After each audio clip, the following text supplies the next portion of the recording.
Alright, we're gonna get All right, so here we are. What's going on, everybody? Welcome to TCH Live Thursday. We got a special edition of good luck, everybody. TCH Live here on Thursday. Sorry, just getting everything sorted out. I'm your host, Aaron McEvoy, and joining me tonight, we got Slow Poker coming on in the house to cast this game with me. What's going on, man? How you doing tonight? Great. How are you? Hello, Internet. I'm doing very well, and it's an honor to be on the show with you.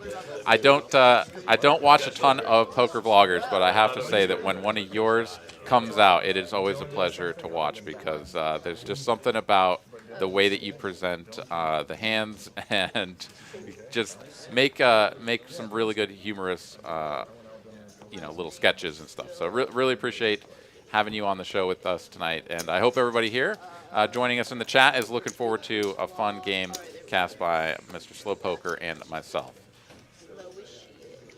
All right, so we've got the first hand off and rolling here already. We're doing ourselves a PLO double board bomb pot, and let's get all these cards scanned in, see what we're working with.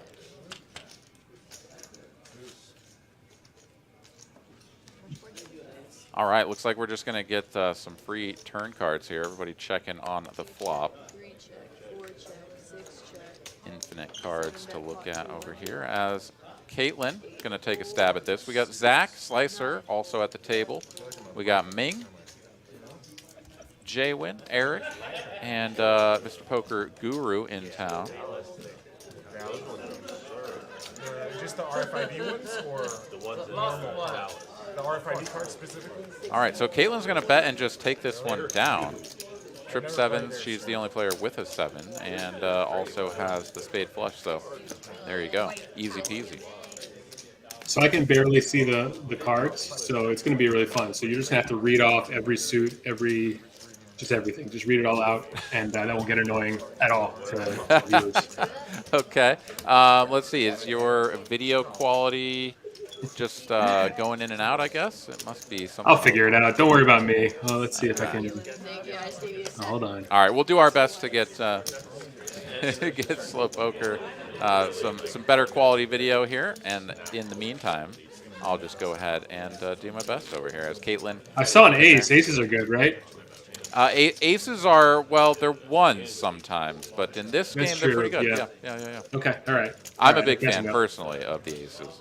Oh, me too. That's so cool. Oh, what are the odds? That's fantastic. Yeah. Although your vlog where you show infinite times where you lose with aces, that was a painful one. Yeah, I may just start folding aces pre-flop for a while, just to recover. It's just not worth it. Yeah, no, they'll do you dirty sometimes. That much is for sure. Yeah. 9 raises 75. All right, so All In Allen also joining us here tonight. Jaywin and Slicer getting a couple of premiums here right off the bat, though. My goodness. Not even going to warm up here. We're just going to get right into it. Oh, wow. And Action Eric over here with Ace King as well. And he's on a short-ish stack as well, just buying in for 2K. Facing a cutoff open and a 3-bet from the small blind. This is almost certainly going to get a significant portion of his chips across the line. There it is. Cold 4-bet here from Action Eric, putting in half of his stack, up to 950 to go. And let's see how Slicer proceeds. I tend to overvalue the cold 4, but I don't know. It's hard to. Like you give him a little too much credit, you're saying? Yeah, I folded queens pre-flop to a cold 4 and found out later I was wrong. And but man, I mean, outside of Texas, the cold 4 is usually pretty nutted, but in Texas, this can be anything. Yeah, I would say that the cold 4-bet is most of the time just going to be like top of range. I mean, every once in a while, yeah, you will find somebody that's going to do it with like ace-5 suited. But yeah, all the chips are just going to go in here. Slicer raises it up. Jaywin ships it in. Eric is going to call off, and Slicer is now just like, okay, great. How much did I put out there, and how much is it to call? Okay. Oh, king. He does make the call, and here we go. Ace, king versus king versus Oh, king. first hand! And a fantastic spot here for Jay Win, Real player. as long as he can hold. As long as it's mostly red cards. Yeah, absolutely. Eric here working with 2 flush draws and the 1 over card. So we'll get Eric's stack all cut down. We'll bring that into the middle. Carly here in the box doing God's work with all of the math. And then we will play for a side pot between Jaywin and Eric as well. Perfect. I don't know, who do you got here? Who's winning? Jay went up on the side. What did we get? I'm gonna go ace in the window. Did you guys say Ace in the max? window. All right. I think Jaywin's going to hold. Let's find out. Max made us one time. Yeah, one time. One time. All right. Grip it and rip One it. time, I like Here it. we go. Ace on the flop? Oh, no ace in the window. It's considered max. Fake made. ace in between. Let's go. Play or ace.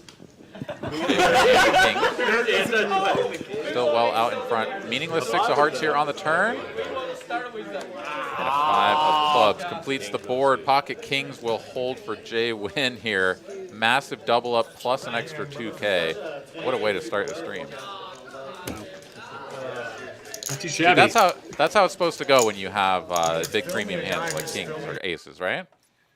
Well, now you tell me. Yeah, dude, you've been doing it all wrong, man. All right. Oh man. All right, we got a nice view of slow poker there. So you're in what part of the world again? I'm in lovely North Carolina. The loveliest of states, North Carolina. We are just working on getting our graphics all squared away here for our good friend across the way in North Carolina. Do you make it out to the WSOP stop there at Cherokee? I've been there a few times. I was there for I was there with my family in nearby Asheville, and we swung by during the last circuit. Maybe it was 2 circuit events ago. Okay. But I'm not a tournament guy, but I played cash there 3 or 4 times. It's really in the middle of nowhere. I mean, it's kind of treacherous. Have you been out there? I have. So I went out there. This was maybe, what was it, three years ago, and beautiful, absolutely gorgeous. But like you said, in the middle of nowhere. So I actually did. God, what did I do? So I did a road trip through some such place. I don't know. It's been a little too long to remember exactly which route I took, but I remember I was looking at flights, and I was like, there is no airport like anywhere near this place, and then you'd have to get a rental car and drive for like 2 hours. So I just decided to road trip it. But yeah, the drive absolutely. is terrifying. Yeah, treacherous roads and like just narrow, like mountainous. Everything's covered in green. You can't see more than like 50 feet around you. Pretty incredible state. Yeah, I was the first time I was in Cherokee. It was the heart of the winter. It's heart of the winter, and it was is the name is Arendelle the name of the town in Frozen? I think it's called Arendelle. So it looked like Arendelle. It looked like, you know, what's her face from Frozen. It just completely just turned the entire state white, and I'm driving through that. And I think this is now I'm going to name drop Jamin Burton twice in 2 live streams, but Jamin sometimes is in the chat. So Jamin and I were talking when he was last time at Cherokee, and the drive through the mountains to get to Cherokee was so horrifying and just completely treacherous for him that he asked one of the dealers, he's like, is there another way out? And they said, well, yeah, you could go this way, but it would add like 2 hours to your drive. He's like, sold. Wow. He's like, I'd rather drive an extra 2 hours than not, you know, stare death in the face. So Sure. yeah, so, A, good call. B, Jamin's a wuss. Nice. Throwing a little shade there, as is due. But yeah, so I don't even want to imagine what that would be like in snow-covered hellhole wasteland. But in the summertime when I went out there, it was absolutely beautiful. I had an Airbnb up on the top of this little hill. Like, okay, not little hill. It was a really steep hill. You actually had to, like, floor the car and, like, go up it. Because the first time I did it, I was like, I'm just going to drive up this. And, yeah, definitely got about 3/4 of the way. And then it was just front tires spinning on gravel. Backed down and took a run at it. Airbnb was like a weird incline too, but that was also in the snow. So imagine what you went through, but not in the summer. Yeah, it's beautiful. You're totally right. It's a beautiful area, beautiful part of the country, but a little bit sort of, if you have a death wish, you might as well make that drive. It's pretty horrifying. Yeah. Oh, do you want to Lottie in the apologize chat. Hey, Lottie. Oh, we got Lottie in the chat. All right, welcome, sir. But yeah, do want to apologize to everybody. We are just trying to get the video quality improved here. But thank you guys for sticking with us. We'll get back to the poker here in just a moment. For the time being, we're just going to be chatting away here. But yeah, so the poker out there was pretty fantastic as well, given the fact that it was so far away from everything. I was like, why is this such a popular stop? There's nothing around here, and yet for some reason, people just love to show up to that stop. Well, I don't know about. I'm trying to think of all the poker. Like in North Carolina, that's the only option. So I'm over here in Eastern North Carolina. It's a 4-hour drive. But if I want poker, the closest places are pretty equidistant. But it's either Cherokee over there in Western North Carolina, or I drive up to MGM National Harbor or Maryland Live. But those are that's for me the closest. So if you're in South Carolina, North Carolina, South Virginia, might be, or somewhere to the west. I don't know the option. All right, good luck, everybody. So that's why people are starting poker out there. You know the drill. Pregnant, short, push your bets up. It's just not respectful. Okay, looks like things are moving. Oh, right much along. better for me. Yeah, I can. You see that security for hours. All right, perfect. So we are just going to start things back over from the bomb pot. So we are going to thought go it was to yours. I was going to say. the all-in with the kings and such again. So we can just sort of chat away as we get caught back up on the video feed. Once again, do want to thank everybody for tuning in and hanging out with us as we get the technical things sorted out. Yeah, I got to ask Jay Wynn his secret there for holding with a big pocket pair. I'm jealous. That's really nice. Yeah, no, it definitely comes with practice and experience. So one day you'll get there, man. One day. What's your take on running it once or twice? What's your personal preference? Let's see. I am mostly a run it once guy. So the run it twice, I would say, is like if I'm playing against someone that I feel like I've got a particular rapport with, or like they very much want to run it twice, and I would like to keep them happy. Let's just put it that way. Then I am very open to it. But if it's me and somebody that I play with regularly, and I'll get all the chips, and it's like, let's just run it out. Somebody needs to win this game. I don't know. What's your thoughts? RFID ones or the one? I wasn't familiar with it until. So I'm a relatively new poker player, and we never really ran it once at home games and in the casinos. By and large, at least in my first experience in the casino, that wasn't really an option, or at least it wasn't presented to me. So,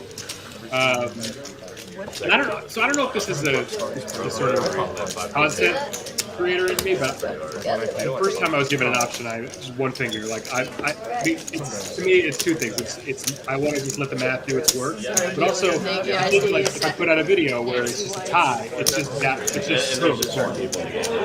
Really, Yeah, absolutely. So and you see that in the comments. People are just like, that was anticlimactic. So, obviously, there's been a lot of talk lately with that. Mark Hansen and others with the whole Mariano, they came with Mariano on some other stream. And yeah, it was like, I understand how running it twice works, or more than twice. But when it comes to the stakes of it, the sort of fun of it, the drama, I prefer. It's on our person. Yeah. No, I think that's definitely true. And the other side of it too is like, I used to be more of a run it twice guy because I just felt maybe a little bit more risk averse. Like, maybe years past. And now I'm like, dude, I've got aces and this guy's got kings. Like, let's run it once. Like, I want to realize, I want to turn my 80% into 100%. Give me the pot. Yeah. And if he gets there, he gets there. Yeah. Yeah, I was playing in Round Rock. The first time I faced it was like in Round Rock where I had kings, and it was he 5-bet jammed with ace king, and I was just like, yeah, let's do it. Like I love time. To me, I see it as like, would they run it twice in a Bond movie? No, so I'm not going to do it. If I'm creating, like I'm writing a script for every episode, right? And if the script ends up in a chop, like, I mean, it can be funny, but I like it once for one. Yeah, absolutely. Let's see. So this hand is still underway, as we do know the outcome already. So let me ask you this: How did you decide to get into vlogging? Like, what inspired you? You know, I was watching a lot of, especially during the heart of quarantine, but I wanted to kind of combine I'm a comedy writer by profession, and I ended up falling in love with poker, and I got into video editing. Let's go! First I hand! wanted to combine all those things. But I didn't want to show up and do kind of the same thing that everyone else was doing. There are a lot of similar poker vlogs out there. And I'm not an amazing poker player, so I knew it couldn't be like, well, I'm going to be the best poker vlogger. Blah. That wasn't an option. So I didn't want to actually show up. First hand! First hand! So when I came up with a few concepts, there's about 3 or 4 concepts that are kind of tucked away. And then this one hit me, this concept of, okay, rapid fire poker hands, comedy, gone. And I was just kind of really excited by the idea. So I was just like, I'm going to give it a shot, see if I love it. I loved it, kept doing it. And 18 to 19 episodes later. Running it once? Nice. One time. Let's see here. Looks like David has left me for the moment. I am going to try to get him back in here to see if I can get my audio readjusted. As of right now, I'm hearing mostly table audio, and it's a little bit tough to hear you. So see if I can get that sorted out here in a little bit. But for the time being, if I don't it's probably because I'm overwhelmed by table audio. Max paid is one time. Yeah, one time. One time. Or not, but anyways, we have made it to the point where we have gotten past the Mel's like, what's considered max we've passed pay? the counting of the chips, and now we're going to run this out, and we'll see Jay win. Scoop up. Those of you who have just joined us in our The 5 would have been I'm going to predict King's Hall. Kings with a scoop. King's Hold, indeed. Joe T says, this is the first time I've seen a dealer wearing sunglasses. Hell yeah, Carly's got the style in the box. Lottie, I agree, Lottie. Yeah, so while we have all counted down and the chips over to Mr. Jay Wynn, let's scroll through the chat here and see who all is hanging out with us. We've got Raina, we've got Frank, we've got Mr. Will Lottie, of course. We've got Eric. I wasn't even involved. I was entertained. Welcome everybody. We've got Andrew as well. I like your rant. That was funny. Ragnar. How you think Eric, how much are you coming back in for? and we will be getting back to I get the frustration. poker action right now. Break even. Mr. Will Lottie here says I'm round out as slow poker as well. Okay, so this is, I am hearing basically the same audio as you guys. So, all right. Sevenfold, eightfold, 9 raises, 7 Smart man. Just use one the private fold. chat. Anybody is more than welcome to join me to prenatal yoga after this. 2 fold. No, I don't want the baby to come out too soon. 4 fold. Okay, David is on it. Heads up. Dude, the baby's gonna come All right, out I'm gonna go like ahead and Eric, minimize our like, video no, you so guys we're are so ridiculous. God damn it, Carly. Ming and Slice are here, going to go heads up to a flop, jack high. 9 bet 50. Slicer will continue. That is better. I do get it. Let us know in the chat if the audio is better for all of y'all. We all very much enjoy it. Slicer will just see that and take that one down without any further I action. don't want to short Slicer, really but I did. don't want to short Jay good man. either. Joe T here in the chat says he'll be out here in a couple of weeks. Looking forward You to better meeting fight for many me of that you guys. hard. Well, that's awesome. Not Eric. Let me know, are you coming to Austin or Dallas? You know what? I think we're all thankful. What's his name? The Niners jersey guy wasn't here. Downhill. Oh! Here How would at it Texas downhill? Card House, There would've been a either in riot. Austin or in Dallas. He would have The just city picked would've up burned. and left. Like, he would have just picked up and left. We love you, Downhill. Here's us. I invited you to be here. Actually, might have Did not commandeered the catch that situation one. result. I mean, that is his style. It's possible that could happen. He would have slapped Eric's hand out of the way before it started. 3 folds, 4 raised, 75, 6 folds. All right, John, can you hear me? I can hear you. That was pretty Audio, wild. I think, is a little bit better. Okay. Well, yeah, it was pretty loud before, but I think it's better. I can't tell yet. Okay, very good. Let's see. Have you played at Texas Card House, either in Austin or in Dallas? Only in Austin. Yeah, I played there once in I think April, and it was Okay. great. Yeah, I mean, if they that's where I learned the hard way. I was playing well, but I learned the hard way all the ways to lose double board PLO bomb pots. There are many, that is for sure. Yeah, so most of my winnings were decimated by that. But now I know better. That Rob Yep. is usually only No, that is honestly the best way. People ask me sometimes, they're like, how do you learn to play double board PLO? It's like, well, you lose a lot of money. That's how you learn. Yeah. Because to try to really explain a tangible or coherent strategy to someone is not really worth its time.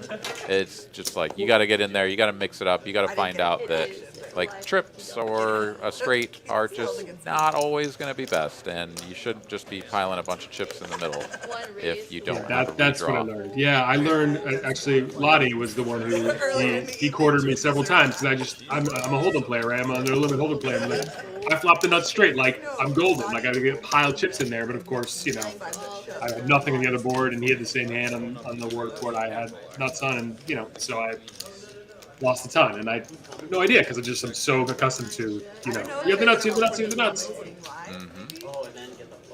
All right, all in Allen here with top pair, top kicker. Slicer working with second pair and some backdoor opportunities. Bet and a call. Jack of clubs on the turn brings in the front door club flush draw.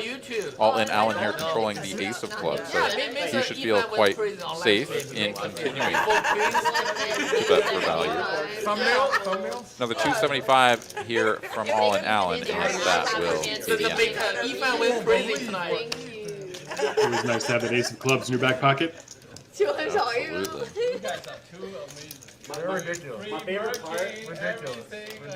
My favorite part. Let's see. So the 5, 10, and 25. I'm not exactly sure, but I believe the 25 is mandatory. We'll be playing with that for the night. There we go. Yeah, we've got it down in the lower right-hand corner of the screen. I can see it. You can see it. So 5, 10, 25 for the remainder of the night, and perhaps we'll have the 50 on occasionally as well.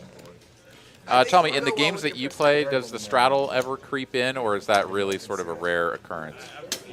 It's pretty rare for me, and I'm not as action as most. So I was playing my first 5-10 when I was in Vegas for the WSOP, and once the sort of double triple straddle showed up, I was like, I got to take off anyway. Maybe I'll call it.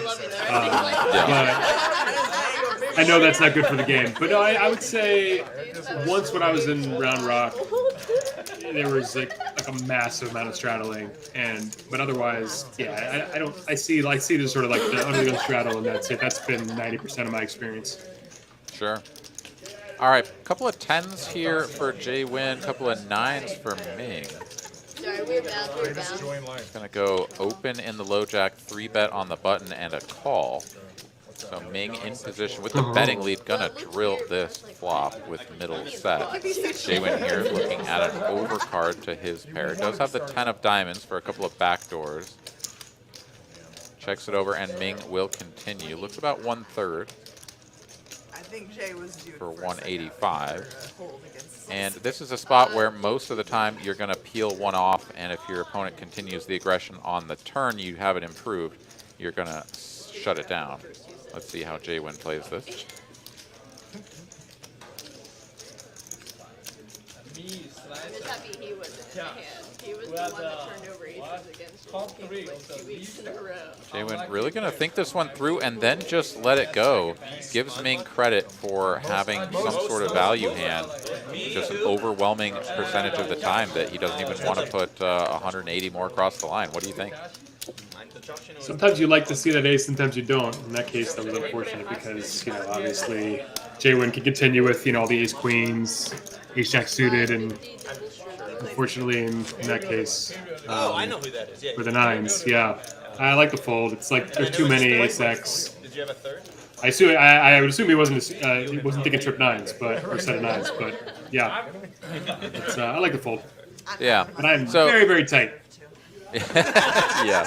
Yeah, I mean that's a sort of situation where it's going to be very player dependent, and Jaywin there just sort of saying to himself, like, Ming is a player that I have experience with. He likes to see a lot of flops, and a lot of the time he's just going to be calling with his sort of like middling strength hands. So when he gets the 3-bet pre, this feels like a stronger range, and when it comes ace high and he continues, he probably just has me beat. Even if he has kings or queens and starts slowing down on the turn, like, do I really want to turn my tens into a bluff on the river if I get there? He's just going to shut it down, get out of the way on the flop. So, makes sense. Here we go. Next hand, all in Allen here up against Ming with pocket kings. So, back-to-back pocket pairs. Ming going to take a stab, and everybody gets out of the way. So, a couple of wins there for Ming. Ragnar here in the chat asking if anyone has listened to the new episode of Caitlin's Texas poker experience yet. If you haven't, or I'm not sure if it has actually come out yet, but I am the guest on that show. So definitely do tune in, check that out. Of course, show a little love to the Texas Poker Experience podcast. Find that on, I think they put that up on YouTube as well as any other place that podcasts are found, unearthed, if you will. Not like that stupid, okay? Are there any other? I know that Jaywin has a channel. Are there any other content people on this table? Jaywin, the vlogger, Caitlin also does some vlogging in addition to the podcast. So she does have, Caitlin from Texas on YouTube. She puts out a vlog. And as far as I know, nobody else here is doing any sort of content creation, though. Really curious to see the security guard. You see if there's a security Zach here, ace king offsuit, facing an open. Well, facing a flat, then an open, and a 3-bet. Is going to come in for the cold 4 on the button here. This is low jack, hijack, button. Eric here limping up front. Perhaps had some sort of plan to back raise with the 9, see if he can double up his short-ish stack. And facing this aggression is just going to bow out. Over to Ming here, who was the 3-better with the king 10 off. Perhaps a little bit. Zach here going to try to cheapen the deal a little, pulling back a quarter. But yeah, the king 10 off here is going to be a little bit of a spicy 3-bet, and one of those hands where it's like, you 3-bet, and if you get 4-bet, you just ditch it. Easy peasy. You got caught.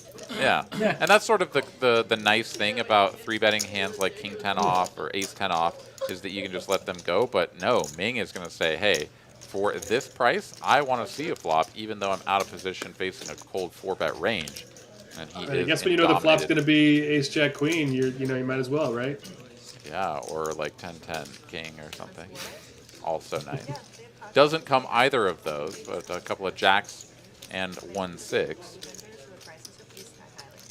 Ming here should have a natural check to the pre-flop razor, but instead he's going to pile it, and Zach snaps him off, as you do, because like that's a pot-sized bet, and I still have 2 overs, and No, I was bluffing. Ming says I was bluffing. Needs to find a 10. They are going to run it twice, so he'll get 4 cards to find one. Doesn't do so on that run out. Let's see if he can find a 10 this time around. Still a 10 only. And he does not. So Ming going to get stacked here by Zach with just the ace high. Ace high good. Hell, these guys can win with just ace high, dude. They don't even need 2 aces. Jeez. I don't know why I play poker. So is that something that is? I've noticed this sort of like donk lead a lot more in Texas too than because I don't have a local casino like I mentioned, and so now I get a feel for the regional, moves, right? And I feel like the donk lead on the flop is most common in Texas. Yeah, so I haven't played a ton of cash games outside of the state of Texas, so I don't really know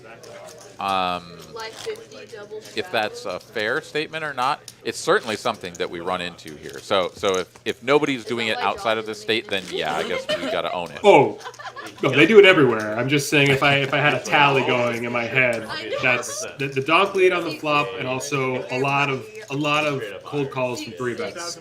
I'd say it's most common in Texas. And I haven't played everywhere in the world, but let's just say I played in 6, 7, 8 states. Like Texas is the one. Yeah. No, and coincidentally, Texas is probably just the best state to play in, and may have something to do with those sorts of moves. Yeah, worked out there with the ace king. Yeah, absolutely did. And that's the thing too, is that just to overanalyze that hand a little bit. When people do donk lead and you're not used to it, it can feel like you squint at it and you're like, oh god, I mean, did you just drill this? Like, did you just flop a jack or something and like you just can't wait to get the money in? And usually it's not that. Usually it's the exact opposite and more akin to what happened there to Ming, where it's like, no, it's like, this looks like a flop that you probably didn't hit. Let me see if I can scare you away by leading at this. And obviously Zach not going anywhere with hand as strong as nut no pair. All right, Poker Guru here with the pocket tens on a king high board. Going to take a shot at it. Zach here with effective second pair. Not going anywhere just yet. Does have some backdoor equity that does not come in on the turn. Front door spades out there. Neither player controlling a spade. This is a spot where out of position, yeah, you're going to do a lot of checking as Guru. And now Zach, he's going to be able to represent a lot of spades if he wants to, but he says no, 5s is a little too good. His hand is just going to try to get to showdown. Board pairs, bringing in 4 spades on board as well. Very likely to just go check at this point, and Guru pick this one up.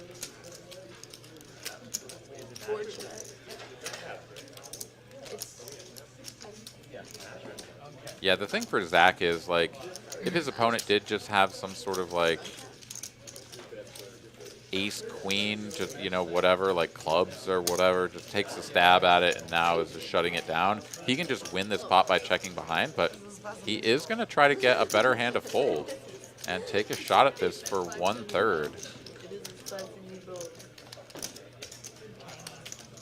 I mean, this is a little bit dangerous because you're kind of saying, like, I have like 10 jack with a jack of spades or 10 of spades or something, and I'm just going to try to eke a little bit of value out of your pocket 9s or whatever. I mean, I don't know. A 1/3 size here is just representing a pretty marginal hand that still wants to go for value. You open the pot back up to your opponent and just sort of value own yourself as well. I mean, because you had a hand that could win at showdown. Yeah, tough spot there for Zach. Goes for it. A little bit of a merge, and Guru says, nah, bro.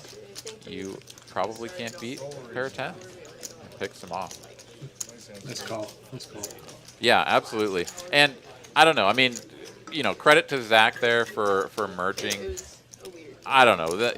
That's always kind of a tough thing to figure out, is when you have a hand that can win against a lot of hands at showdown, but if you bet it, it could also get a better hand to fold. Like, executing that, putting it into your game is a very tricky thing to do. So kudos to Zach, too, for taking a shot with it. Yeah, I don't have that in my game yet, and I where, it just seems clear someone's got, queens, jacks in that spot, and maybe you can, or like you said, ace high. But, yeah, I think you tried that last time I commentated, Aaron. You were, I think, up against someone where you had ace high and you felt it. And you took a few stabs, but they sniffed it out.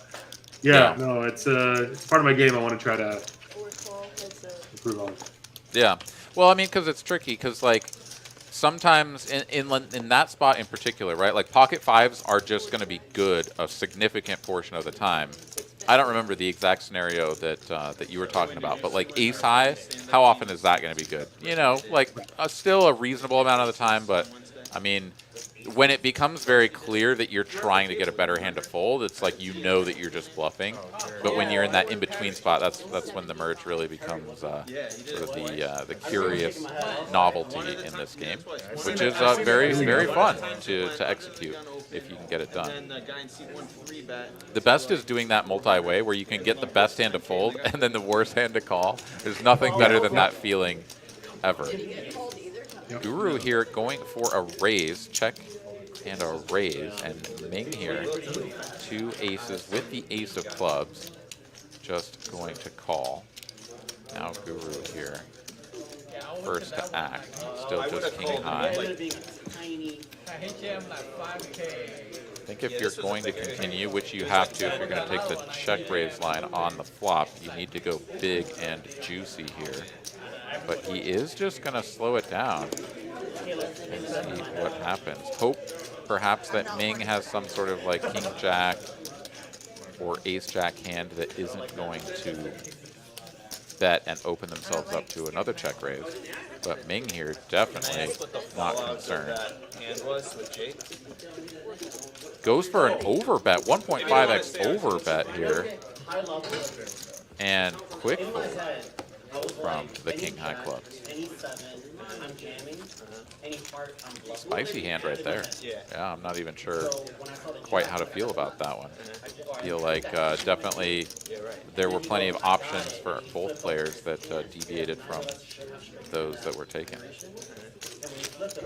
The overbet sounds like something that I would do in a moment of panic. You know, No kidding. This feels like a flush draw. Let's put him to the test. let's scare him out of there, huh? Okay, all right. It is interesting to me that you say that, right? Because the overbet is now such a thing. Like, you're relatively new to poker. For like all of poker's existence, the overbet hasn't existed. It hasn't been part of the game. And now here we are in today's day and age. And you're relatively new to the game, and you're like, I don't know, I would just panic and overbet. Like, the fact that that's a thing is amazing to me. What a time to be alive. What a time to be alive. What a time to be playing this game on TCH Live. Hand number 11 here on a Thursday. Once again, thank you guys for tuning in. I'm your host, Aaron McEvoy. Joining me tonight, Slow Poker. Check him out on YouTube. Slow Poker, the amazing comedy vlog that will be sure to make you smile and giggle and also cry with all of the bad beats. All in Allen here, flops middle set. Top pair, decent kicker here for Jay Win. But we do go checky. All in Allen here. Now certainly going to want to build the pot up after the check back from Jaywin on the flop.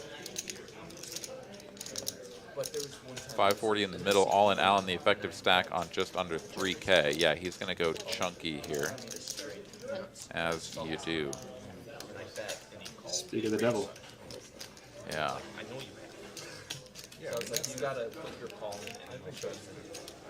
Not quite 1.5x, but 1.4 thereabouts.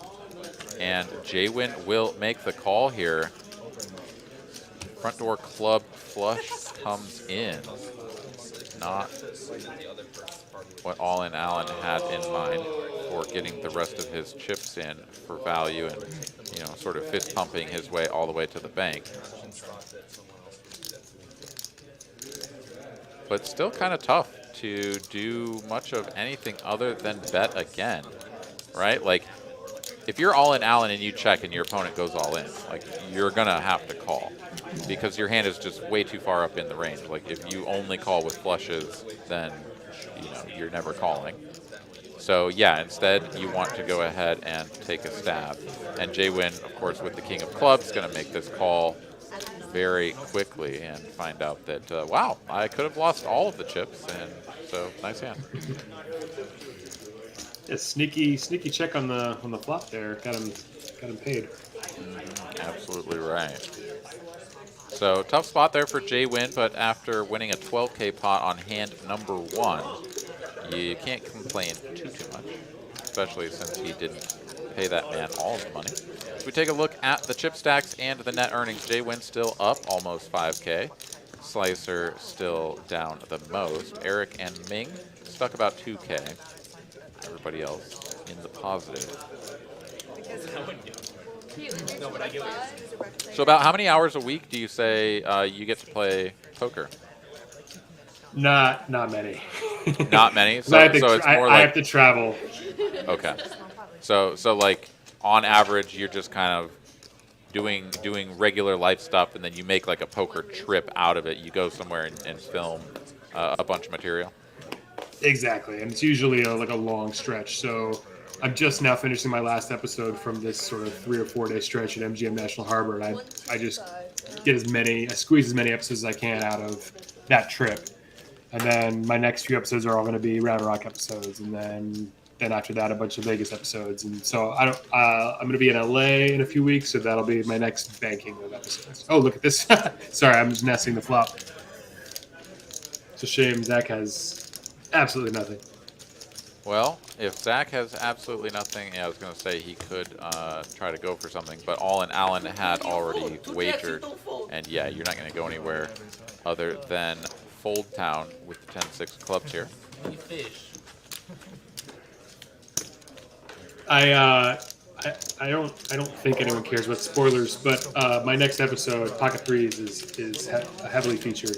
It's always nice when you get a little theme going on. Some days, I'll sit down and play some 2-5 or whatever, and it's just like anytime somebody has 9-8 suited or whatever it is, Pocket Threes equivalent, just that's the hand that wins, and everybody gets like this vibe going on where that's what you're looking for. Yeah, that happened to me one session. It wasn't me, but every time someone played 3 deuce, it was just win. And of course, there's all the talk of dirty diapers and the skinny and whatnot. But people love to say like, "Oh, fives are hot right now." But for some reason, every so often you have those sessions where there is a theme.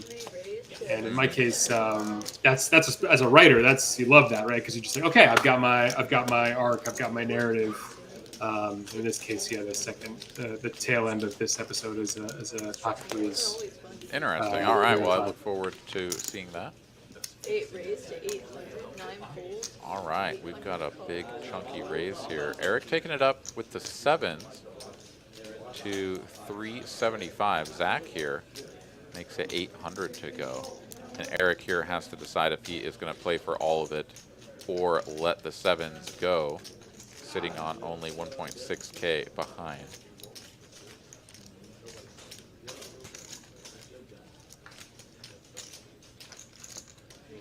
Well, I take it back. Eric is just going to flat and play this one in position, sort of decide if he wants to put the rest across the line after seeing the flop. Oh. And yeah, he's gonna want to do so after flopping bottom set. Zach here not gonna love this board too much, but yeah, you still have to put your opponent all in and hope that they just somehow don't have an ace or, pocket 7s.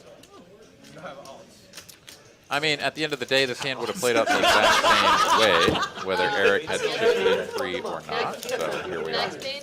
And Zach still with 2 cards to come and 2 outs apiece.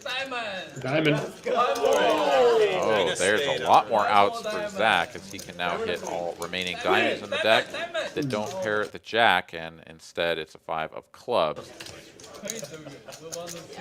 The flop set there for Eric will hold and get him a double up to just over 4,000.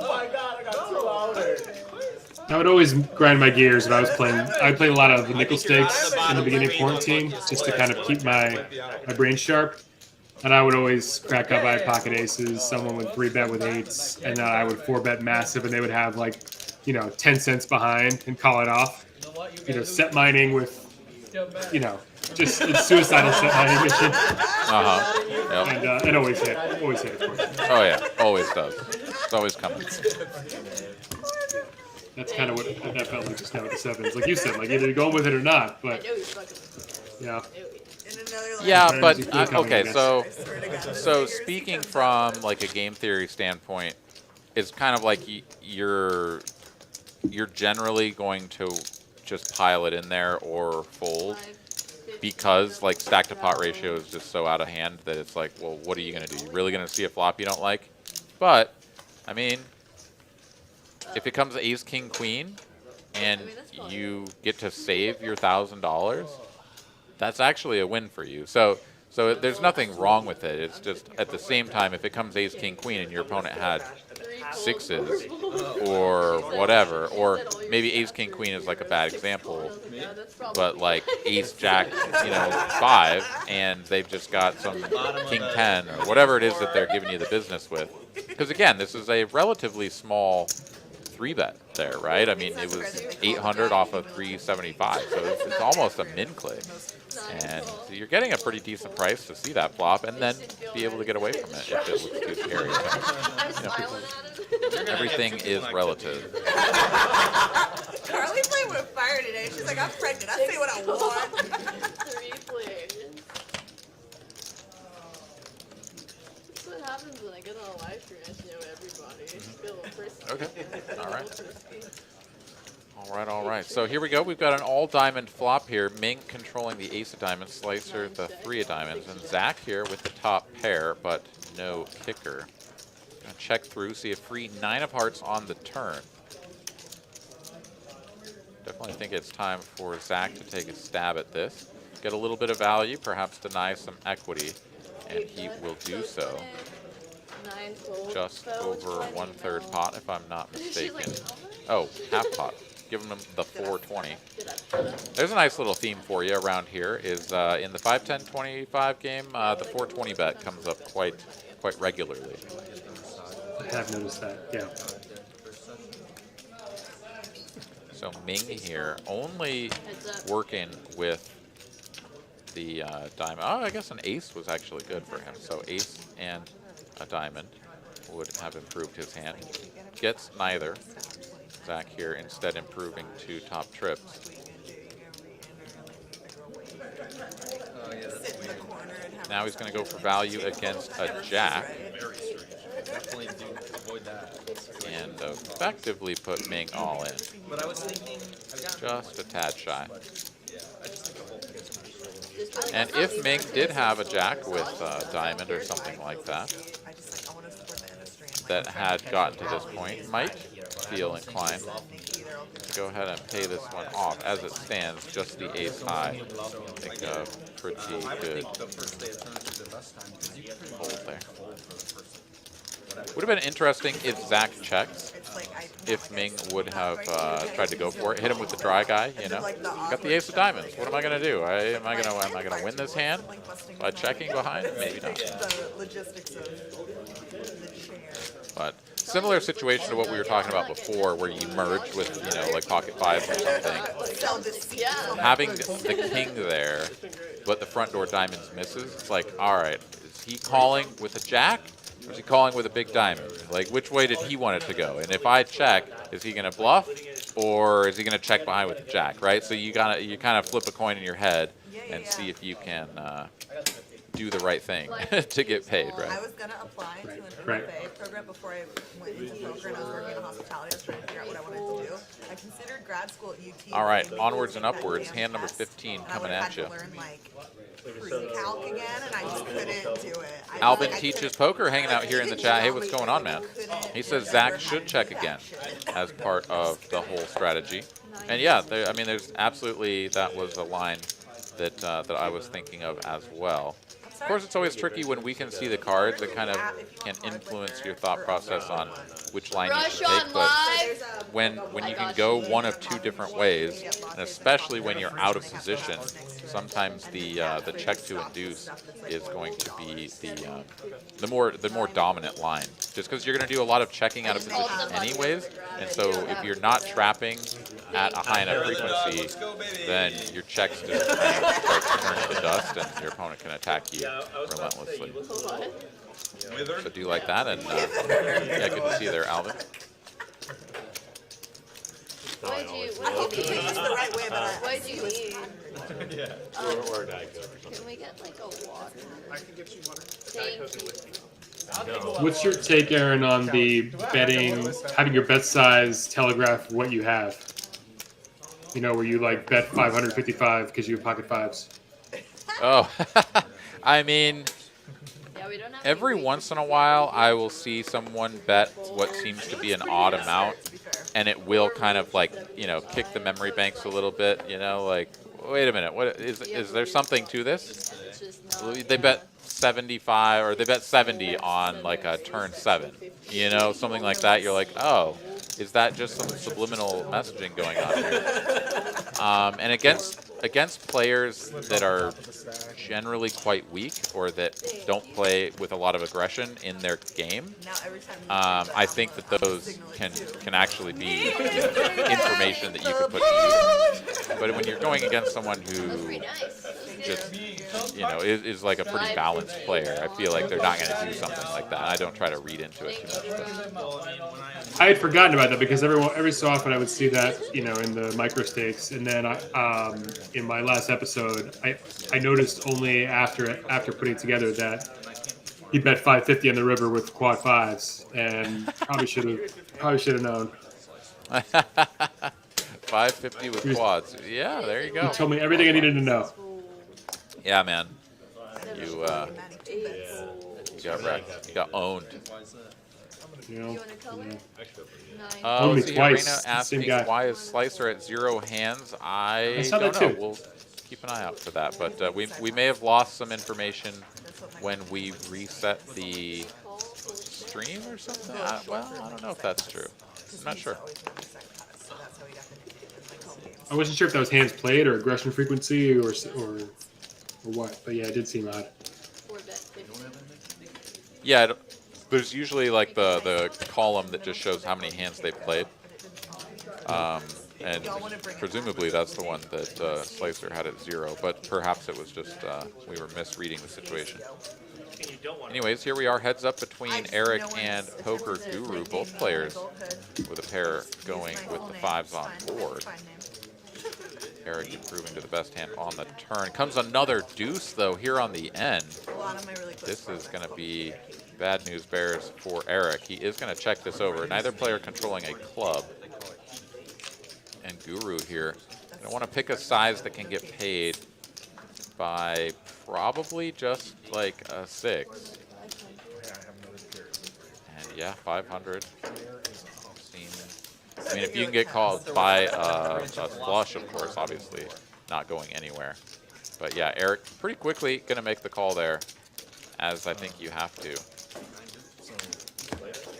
Thank you. If your opponent is ever capable of bluffing, you know, folding a 6 there is kind of, well, a6 in particular, is going to be kind of a punt. So you're relatively new to poker. How much in-depth sort of studying do you do? Do you have a coach? Like, have you done any sort of structured learning, or have you just kind of tried to figure it out on the felt? It's more the latter. You know, I do a lot of poking around on YouTube videos, and I've been a member of a few training sites, and mostly just sort of get my feet wet. But yeah, no, I'm more of a learn by doing kind of person, and I'm not ruling it out at some point down the road. But so much of my focus is on the writing and the producing side of it that I would like to become a better poker player. I am better, but I could be far better. And yeah, that's a good idea at some point, maybe. Yeah, well, I mean, it's not for everybody, right? It's like you say, the learn by doing. I mean, that's certainly my style as well. If I try to Yeah. sit down and read through or like listen to a video and someone's like explaining stuff, like it's just not going to compute the same way. It's not going to go into the memory banks and become tangible, usable information as much as like nowadays it's really pretty cool. There are plenty of different either websites or apps or whatever where you can just play hands against a GTO robot and it'll tell you how good you did, right? So at the very least, you can sit there and just play hands and find out like, oh, Jesus, I was supposed to check raise that instead of, check fold or check call or whatever it was, and learn that way, which is pretty helpful. Yeah, that sounds like Caitlin more will- my alley because it's. Oh, did she call? she's going to take this one down. As I guess Poker Guru takes a little stab there on the end. A little bit Yeah, curious if that pot I'm didn't like- get one earlier or more chips in the middle, but Oh yeah. They do it on here occasionally. I missed the pre-flop action. So yeah, I'm not a. I'm more of a I will Gladwell not play that 10,000 game hours because my shoes are so much believer. less comfortable than yours. And the rest I might consider on the road. But yeah, I feel like the more reps I get in, the better I get. But yeah, I never make a claim that I'm an incredible poker player. And so I'm always from that. Other the ones with the foot fence. yeah. They're all about. Well, practice does make perfect, and it's great that you just get out there and enjoy the game as well. That always Maybe makes too it, much too. Because that's one thing that I get a lot of grief for when I run into the Mizregs out there, is just the amount of table talk where I'll try to have a good time. Some people just don't want to. They're there to work, and I get it. But it's still fun to me, and I like to chit chat. Yeah, no, and never change. Don't let the Mizregs get you down. As Well, hello. Ming not going to let the overcards of the deck get him down because he just flopped bottom both. There's a good documentary on that. Sour grapes.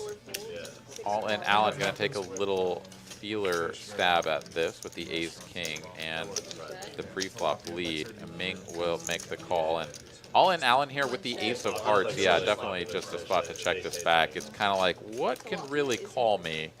There's a bunch of stuff out there that I'm afraid of, and ace king would love to just get to showdown. He does check behind, and Ming will show the force pull. Can't get him to You made fun of bite. me for eating it once. You said it's like a. It was a Yeah, genetic- trapping generic- gone wrong right It's there. a genetically engineered fish. It did Yeah, nowadays, if he knows he had the ace king, he wasn't gonna. I have a feeling a check back was happening. I have a feeling he was gonna take a stab anyway. Yeah. every hour. So let's see. So you play like sort of 1-3 to 2-5 level stakes, right? I Like, prefer 2-5. Yeah, I prefer 2-5, and yeah, I took a stab at 5-10. That was fun, but yeah, I started out with true like quarter 50 cent, and then quickly and it was limit. It was quarter 50 cent limit in my neighborhood good in Lord. North Carolina. That That's how I sounds learned like how to play. It was torture. But I ran hot that first game, which is of course completely random, right? It's like there's no way. Now that I understand poker, the fact that you could flop top set aces and lose just because people were like, well, sure, I'll call it a bad flush draw every street because Tilapia, we just like because the it's stakes are so limit, low and and yeah, there's it's no only way another to we said we're making this big. the quarter. Sure, exactly. get me in there. So once I found out that there's no limit and that there's stakes that people actually take It's seriously, always then it became him. more It's fun. always him. Yeah. All right. Very cool. Yeah, I first started playing, like the first times that I played poker cash games in a establishment was limit as well. Played 2-4, 3-6, and then when I was feeling real spicy, we played some 4-8. Maybe With a half kill. So, small pot. big money there. Yeah, I don't think I'll ever dive into that pool, but more power to everybody who does. Yeah, it was out in Oakland, so I was living in Berkeley for a couple of summers doing some work out there during school, and yeah, hopped on my bike and rode over to the Oaks Card Club, and they had all of the fixed limits that you could dream of, but no limit. So that's just what was out there. And I mean, I was even playing some like 1-2 stud because why not? Like, let me try this game. It was my first exposure to stud, and that's a pretty fun game. I think a game that has really fallen out of favor, but unfortunately so. There's a lot of fun to be had playing that game. All right, 3 players, 4 players. We'll find Yeah, the flop better, I believe, was Slicer with the nut straight, which is no longer the nut straight. Yeah, Eric here now working the nut straight with King Jack. As it checks to him, and he will absolutely be betting this one for pot. Has top 2 pair and the club flush draw on the top board as well. So Eric in a very commanding spot here. All in, Allen does have top 2 on the bottom board and nut clubs with a gutty on the top one. So he is going to stick around, presumably. But Slicer has made the call. Picked up the 9-high spade draw. Yeah. Wow, all right. So never mind. The nut clubs in top 2 are out of the way. Oh, no, wrong board. Okay, never mind. I take it back. I take my woe back. Undo the woe. As Eric here has a scooper, top 2 and the nutties. And he will wager full pot, which is just about all the chips he has remaining. Not quite. Oh yeah, it's less than pot. Slicer will lament the fact that his hand is almost never good, and he will let it go. So Eric going to scoop this one up and get himself back up to just about the 5K mark here. Had dwindled just a little bit, but So there's an example. We were talking about that at the start, how you flop the straight, nothing on the other, if I recall.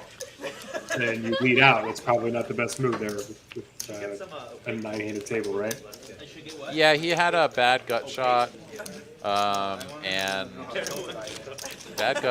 backdoor spades that did come in on the turn.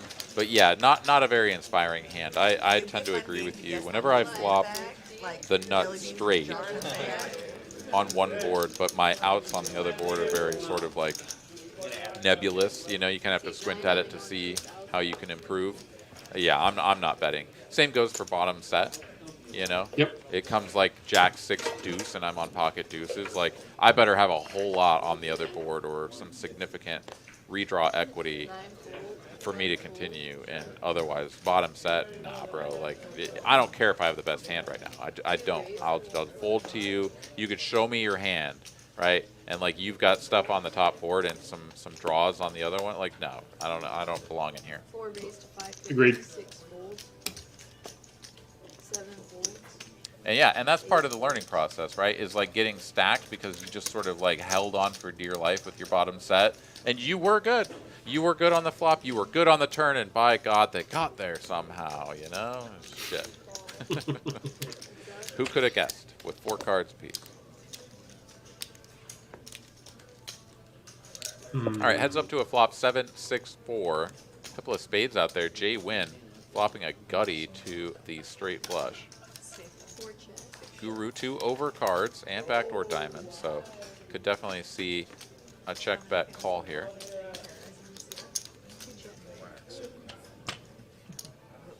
Instead, we see a check back here from Jay Wynn.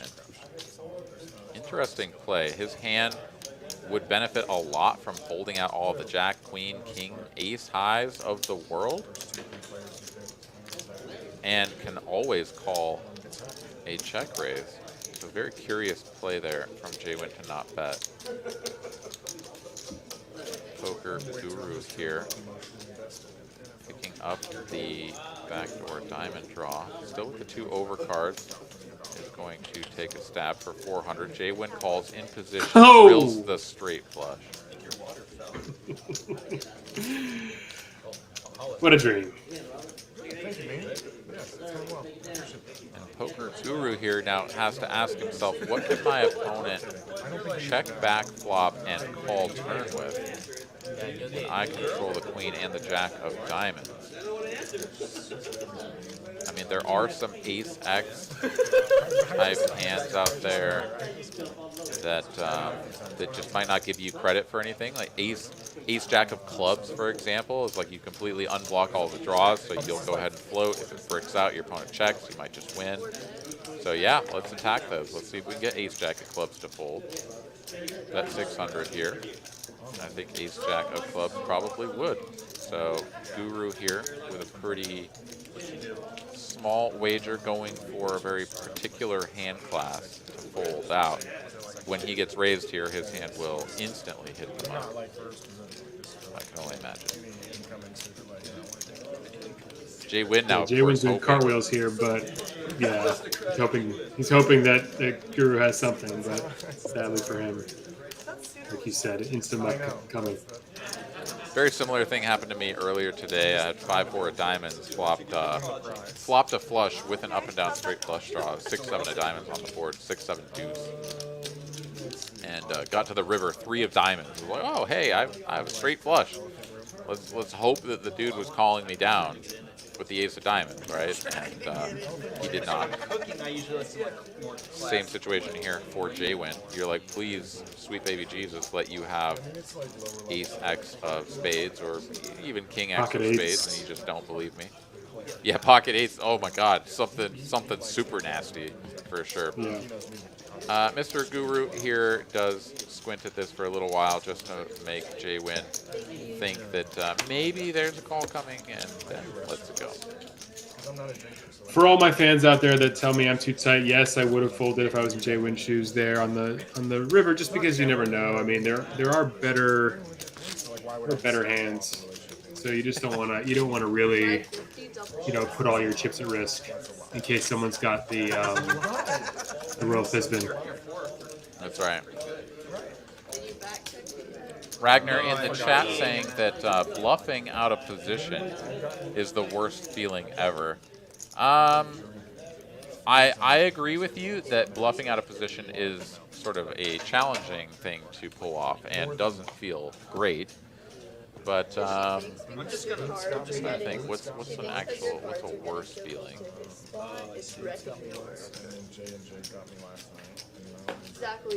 I don't know. That one comes with experience, though. Like, I will definitely say that bluffing out of position on a triple barrel is the toughest one to pull off, right? Like, they've already called you on 2 streets. Are you really going to go for it again? Yeah, you are? Okay, well, get ready for your blood pressure to go up, as you wait for this guy to make his decision. That's for sure. Mr. Will Lottie says you have to occasionally fold the nuts for balance. Yeah. Have you ever tried having aspirin and water before bed? There we go. Oh, Lottie mentions the straight flush promo. Is there a straight flush promo running right now? There is. I got paid out $100 for making mine on the river. J-Win also made his on the river, so he should have gotten $100 as well. I'm held together by that Dr. Pepper and the weed podcast. So this was pre-recorded earlier this month. So yeah, no, it's going on all this month. So definitely J-Win should have received an additional $100, I believe. So what's more tilting for you? Are you more tilted by, like, that was the question I think Ragnar asked was about, or was it Ragnar who mentioned about no worse feeling than bluffing out of position? So what is it? Are you more frustrated by that, where like active moments of frustration, or passive when you get like one outed on the river?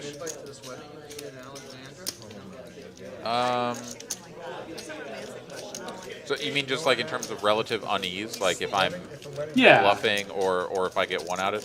I much prefer to be in control of what's going That's on. what I was going to assume. So Right. I'll At bluff. least you tried. At least you made an effort. Yeah, seriously. Like if I bluff into the nuts, which I've done many times, I'm not worried about it. I will shrug that off almost instantly because it's like you know, unless I was getting way out of line, which usually I'm like, maybe I had the dry guy or something, you know, and dude's just got like the king high flush, and yeah, he's just never folding.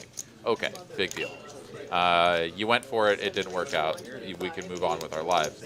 Somebody hits you with the one outer, or somebody just like cold calls your 3-bet, or whatever it is with like 9 deuce off and somehow just flops the joint when you have aces.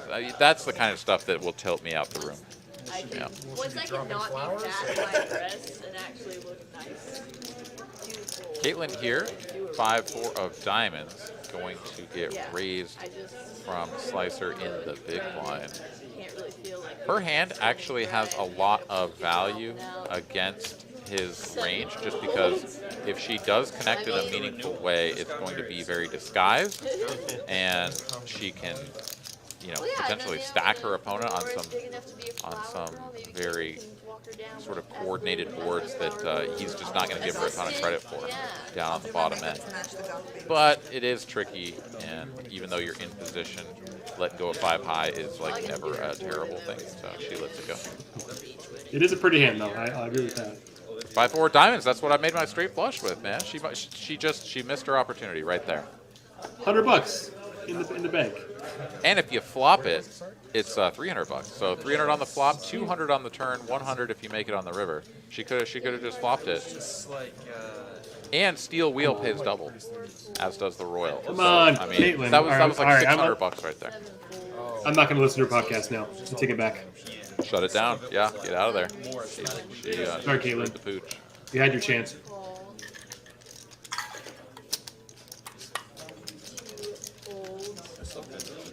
All right, raise to 100 here from Slicer in the small blind. And Alan makes the call. Here we go. Heads up to a flop. 8 high Badoogie. I just always blame you guys. Slicer with 2 overcards. Line up a 2/3 size.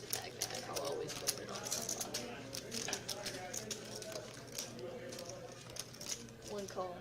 And all in. Alan will make the call. 2, 4, 6, 8. Who do we appreciate? It's another 8 of spades. 9 check. And Slicer will slow it down. Alan here, pretty much no reason to bet if your opponent slows down. It's probably because ace high is good. But let's see if he does stick a little tickle out there. And he does. Goes for a 3/4 or 2/3 sizing of his own here. And just takes it down.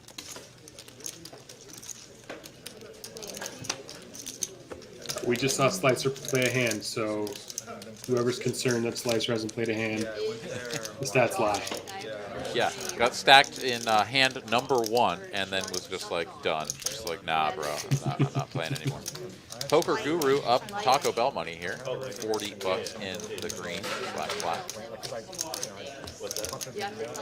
Looking at the pre-flop raises there. Yeah, once again, Slicer is still stuck at 0. So indeed, something with the counter just completely out of line.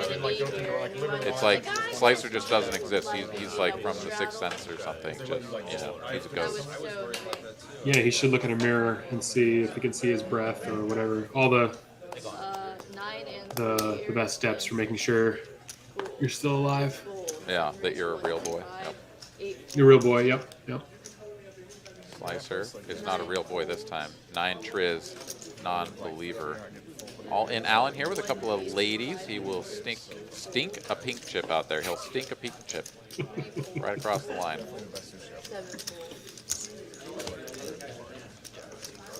And that's enough to chip the pot. And nobody enough to continue. Robert Kuhn in the chat says, you've never seen my Taco Bell order, though. So, well, I mean, he was up $40 at the time that I said that. A $40 Taco Bell order for one person. I mean, I don't know about you, but I don't think that's healthy. My usual order is $10, and I feel like I get pretty full up. Like, you know, there's not much room left after a $10 Taco Bell order. I could imagine that, you know, a person with a larger appetite perhaps could go as high as 20, but 40 seems like you might want to scale that one back. No, I've never done like I got married about 10 years ago, and there were a lot of highlights, but I would say like number one with a bullet was the night before some friends stopped by our hotel room with Taco Bell. I thought that was like one of the better sort of, you know, this is the first day of the rest of your life moments. Yeah. Never forget it. Nice, man. Nice. It's always good to have those. That's love. It Yeah. is. It wasn't like you'll never eat Taco Bell again because your wife is like completely over it, was it? I mean, she did develop a lactose intolerance, so maybe deep down they knew that this could be the last time we're gonna have sour cream and cheese. So the last deluxe Taco Bell in our lives together, maybe. Wow. That's well. I mean, it was a feel-good story for a minute, and now I'm just sad for you. You know, don't cry for me, Aaron. It'll be okay. There are bigger problems in the world. There are. Like, there are. I mean, most problems out there are cheese related, but or at least dairy related. But in this case, like we can be a little more in tune to sort of global crises, things like that. So it's cool. Yeah. But I appreciate it. I do appreciate it. Thank you. Yeah. I'm gonna eat an extra burrito for you tonight, man. And one for my homie. I love you, man. I feel like we're connecting on a level that's pretty beautiful. Yeah. No, I agree. I think. I mean, this is gonna. It's the beginning. It's the beginning of the rest of our lives, right here, right now. Yeah, let me just call my wife 1 second. Hey, I met someone new. Yeah, it's a. Well, once we got the bandwidth issue figured out, then it became clear. Yeah. Okay. Love you too. Not as much as before, but I love you too. Bye. All right. You gotta take care of. Nice. Yeah. No, I mean, you let her down. You let her down easy. All right, Ace Queen cool. here for Ming, gonna make it 250 to go. Zach here, the original Razor, and Guru in between, going to get invited to a flop. The 2 red sailboats. And here we go. 3 ways to a flop. Yeah, someone told me some Apple TV show Ace, Jack 9 to do the top pair for Ming, middle pair for Zach, and a lonely little pair of 4s for Poker Guru. It's like, yeah, I'm spending $200 on subscription TV services. 6 bet, 275. A little bit of an awkward spot here for Zach. I think the bet size is just a little too small to fold. He will make the call. I had Guru, of course, out of the way, and Zach looking to improve on the turn, and he does. that like YouTube could probably just raise it every year $5, and I probably would never cancel just because I YouTube too. Not the scariest card in the world if you're Ming. It's pretty much exactly King, Jack, and King 9 that have somehow improved, and he's just going to stuff it. My goodness. Okay. Didn't really have a handle on the stack to pot ratio at this point, but Ming just going to rip it all in for somewhere around pot, perhaps an overbet, not exactly clear. They are going to run it twice. Wow, Ace Queen gets there on the first run out, makes Broadway, and they are going to chop this pot after the 6 of hearts changes nothing. So Ming there drilling the gutty on the first run out. Got him half of the pot coming back. I think Ming pretty much had pot behind on the turn. I think. Yeah, I think that's right. Oh, the chip. Oh, just like aesthetically. No, All right, she's a very- Carly gets that pot chopped up expertly. And we will move right along. And number 28 on the book. 93 of you fine folks hanging out with us here this evening on our Thursday 5, 10, 25 No Limit Hold'em broadcast here. This, once again, I'm not sure if I mentioned this earlier. I think Will did in the chat. This was pre-recorded. We did watch this or play this game out on Friday of last week. And myself, your host, Aaron and McEvoy, as always here on Thursdays, joined by Mr. Slow Poker for commentary. And yeah, we got everybody here in the chat talking about Taco Bell. Love it. Like, it's a thing that's like, Oh, and Robert Kuhn here it says that I am Guru for what it's worth, and definitely have had some $40 Taco Bell orders. All right, nice man. 3 fold, the last, like, 4 raised for 150.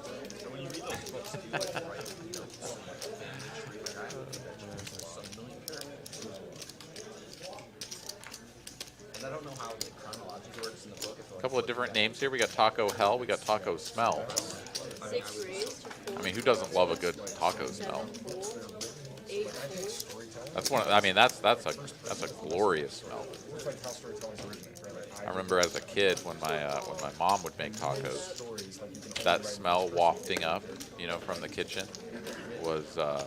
So, like, if you want to have that was a great smell. you kind of have to Spices write and beef. What more could you want? something about, like, 775. it's all big stories, Rainbow flop here. whatever, so it's really hard to write 875 in the middle here. sagas, all that kind of shit. It's a chunky 3-bet pot here. Poker Guru.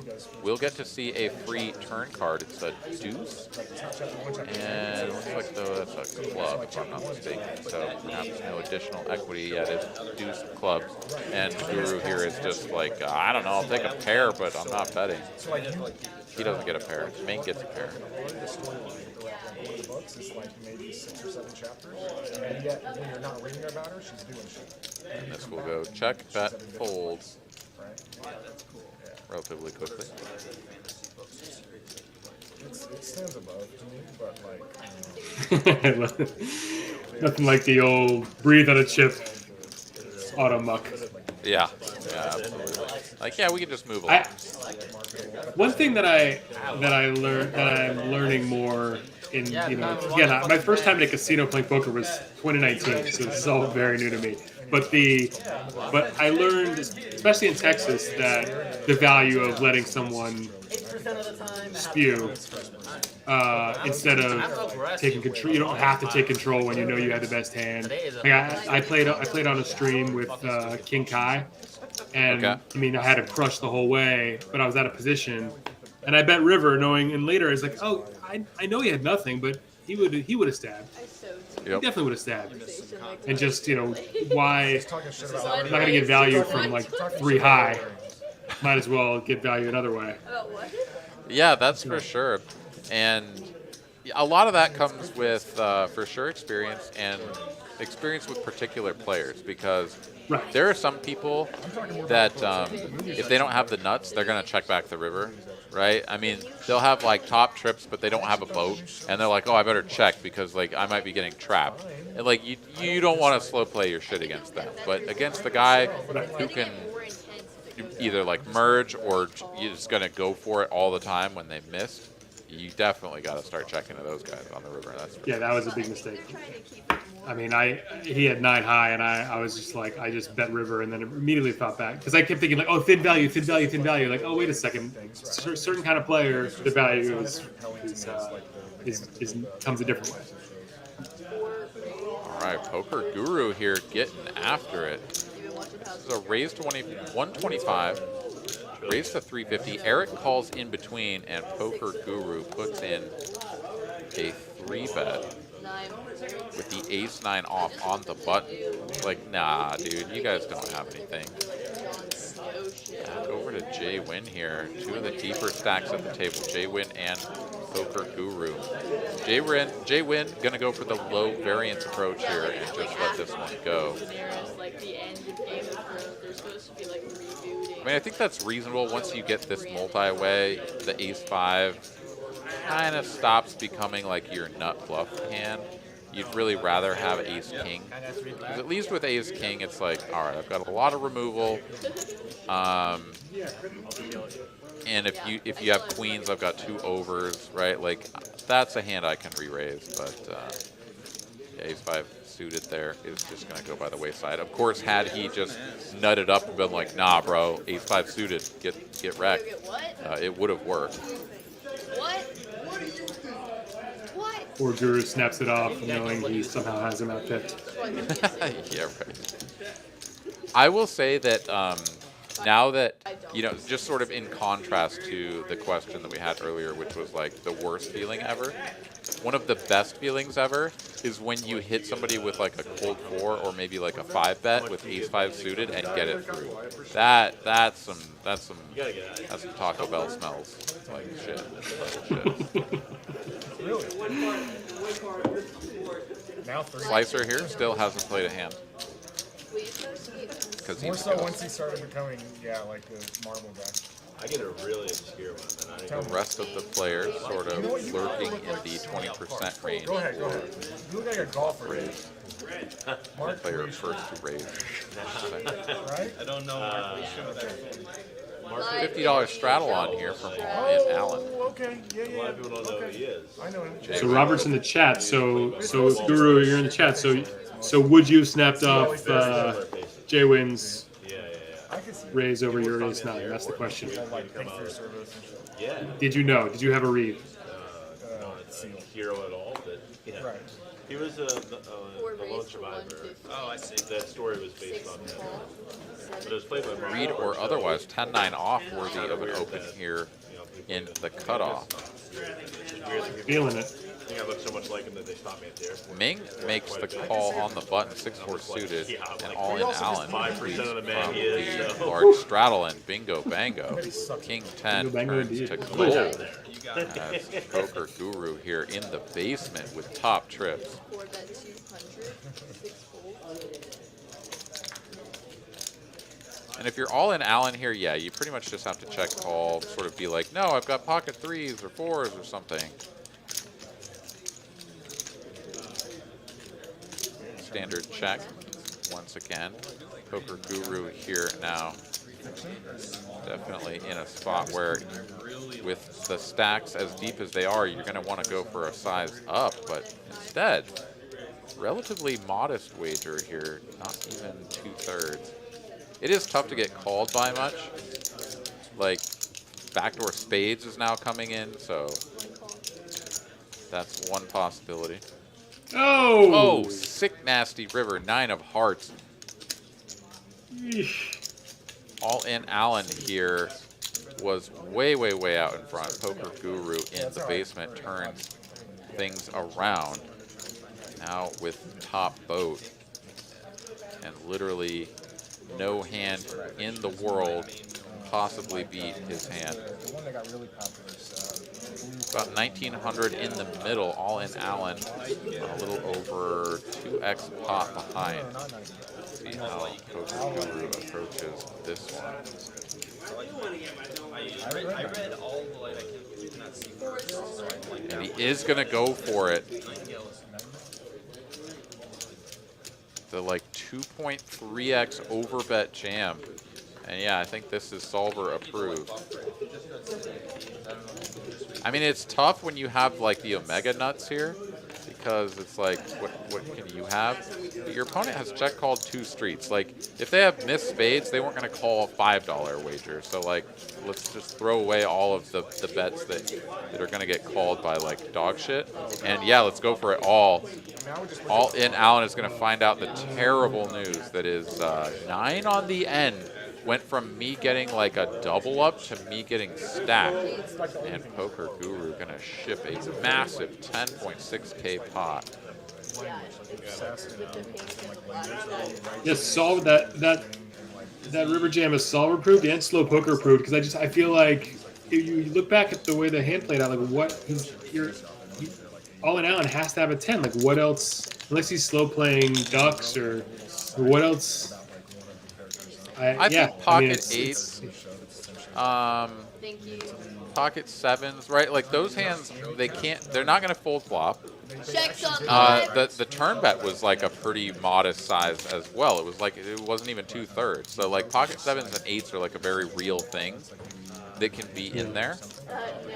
And when you get to the end and you go for this massive overbet, like 8s and 7s are just like, do I only ever call with a 10 because it's such a large overbet? How many 10s do I have, right? Like you really have to dig into the range to say like how far up in my range am I going to fold? when we get to like 2.3x overbet. And I'm not sure. 8s like might be indifferent there. I don't know. It's very much like Yeah, it's interesting because it's like, I guess if you look at it as, well, if 8s or 7s are folding anyway, then, and he was the pre-flop aggressor, so he could have all the overpairs, right? So basically, Rob's just hoping and praying that all in Allen has a 10. But yeah, I guess so. You might as well go for it in case that's the case. Otherwise, they're folding anything. I know what you're saying. Maybe get a crying call from 8s if it's like a reasonably sized river bet. Yeah. Yeah, but at the same time, if you're going to bluff your spades that way, right, which is the only real bluff candidates that that Poker Guru is going to have, which is, you've got maybe 2 overs and a backdoor spade. You pick up the spade on the turn, so you hit it again, and then you get to a river and you're on queen high at this point. You're like, I guess I can make you fold everything if I just go all in. So let's try that. If that's your strategy on the bluffing side, then you're going to want to go for it all the way with your value. So, yeah, I mean, just worked out perfectly there, obviously, with the 9 on the end, as I can't imagine a bunch of chips weren't going in and towards Allen on most other rivers. Ace high flop, another ace on the turn, brings in the front door spades.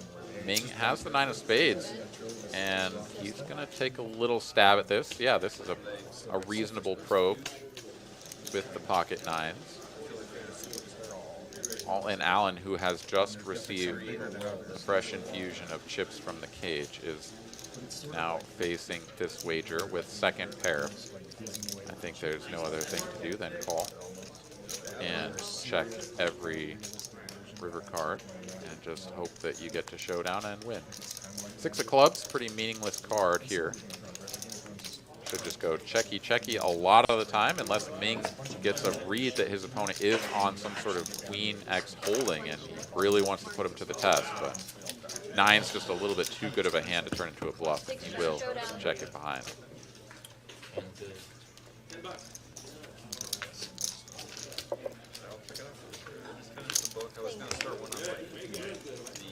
So there's this sort of adage, I guess, or poker wisdom, whatever you want to call it, where it's like, if you have the worst hand that you'll ever show up with in a spot, like, you should be bluffing it, right? Have you heard that? Is that something that has like filtered into your realm or into your game?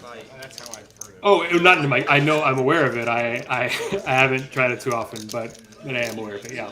Okay. I mean, to me, that was a very pivotal moment when I even just first heard someone say that, and it was like I squinted at it and was like, did I just hear you say that correctly? Like, if you have the worst hand that you can ever have, like, that's when you want to be bluffing.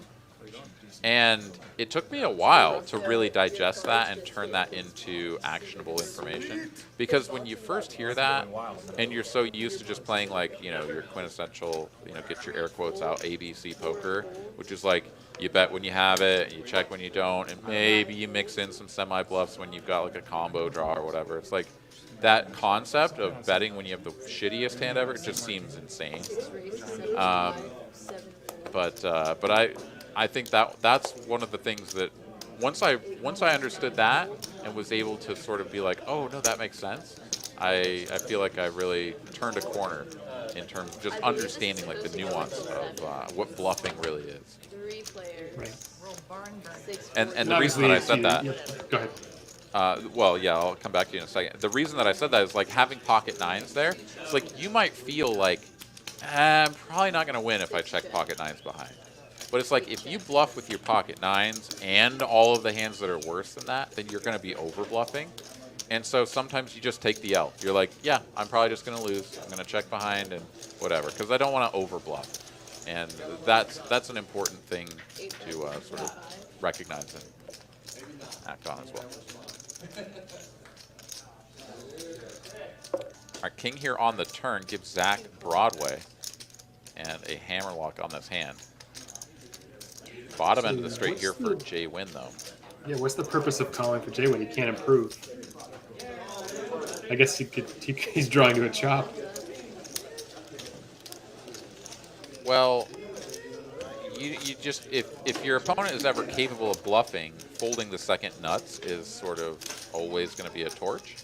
So Zach over here, of course, capable of bluffing. It checks to him, right? So like he can definitely just like bet at this with 7 high because everybody checked to him. Why not? Letting go of the second nuts is, I think, just too nitty. Jay-Win, though, now facing this bet on the end, has to decide if Zach is up to no good.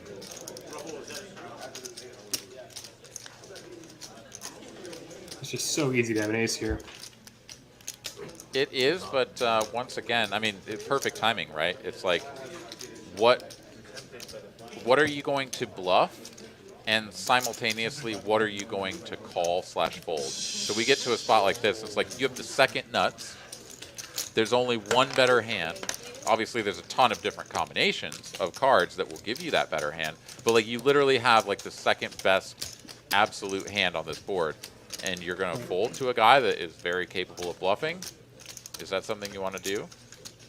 I guess given I know everyone checked to him on the turn, but given he's betting into 2 people, I mean, I don't know. If it was heads up, maybe, but I feel like he's got the ace there in the turn most of the time. But yeah, I don't know these players. And like we were talking about before about bluffing, you know, obviously it's player dependent, and I've faced my share of calling stations where I'm not going to try that out with those people. Like I'm going to wait for the people who know, you know, when to fold them.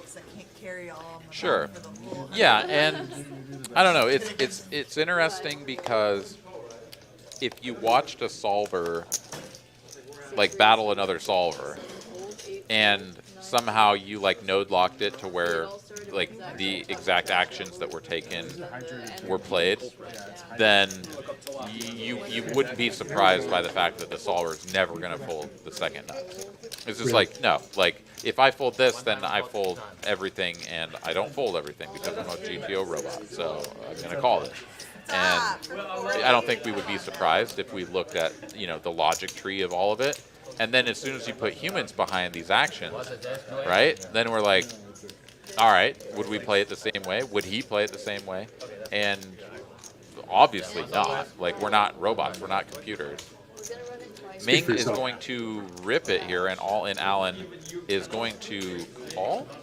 Or perhaps that went the other way. I guess it must have been an all-in with the ace-10. I do apologize for yammering away and not following the action. But Ming, all in, at risk, and with the best hand here. Oh!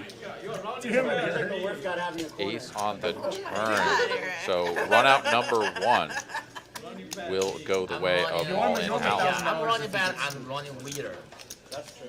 It's never happening. It's never gonna happen. 10 here now, opening up some additional options for all-in Allen to improve. Pocket Kings, though, still out in front on the second run out. Ming looking to hold so he can keep his money, plus get half of the popcorn in the middle. 6 of spades on the turn, changes nothing, needs to dodge an ace or a 10, and does, and Ming will survive. Running back, I'm here. I made some mistake, but still running here. Yeah, I don't know. The running it twice thing, again, like, I feel like people that do it all the time will sort of hem and haw or bitch and moan, whatever you want to call it, about how, like, oh, if I run it once, then I lose, and if I run it twice, then the first one I would have won, and they always get there on the second one, you know.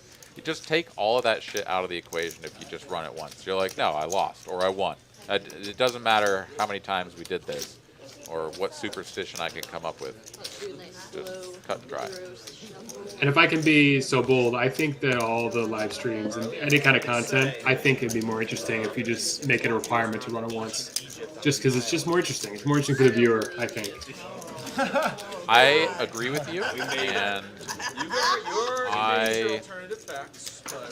I think the only flip side to that I would say is probably important enough to where we shouldn't do it broker me. and we can talk more about this, but what's coming to mind is, And maybe I'll, whatever you say, I'll especially in a game like this where it's 5, 10, 25, people have thousands of dollars, if not tens of thousands of dollars in front of them, Love it. It's just this, to I've never to seen populate worse the game, fucking in to my keep life. people I love interested it. in actually coming and taking a seat, I got it. and then playing for perhaps more money than they're really comfortable for, because you kind of give them the opportunity to run it more than once, to where there are a lot of chop pots, and you get it all in.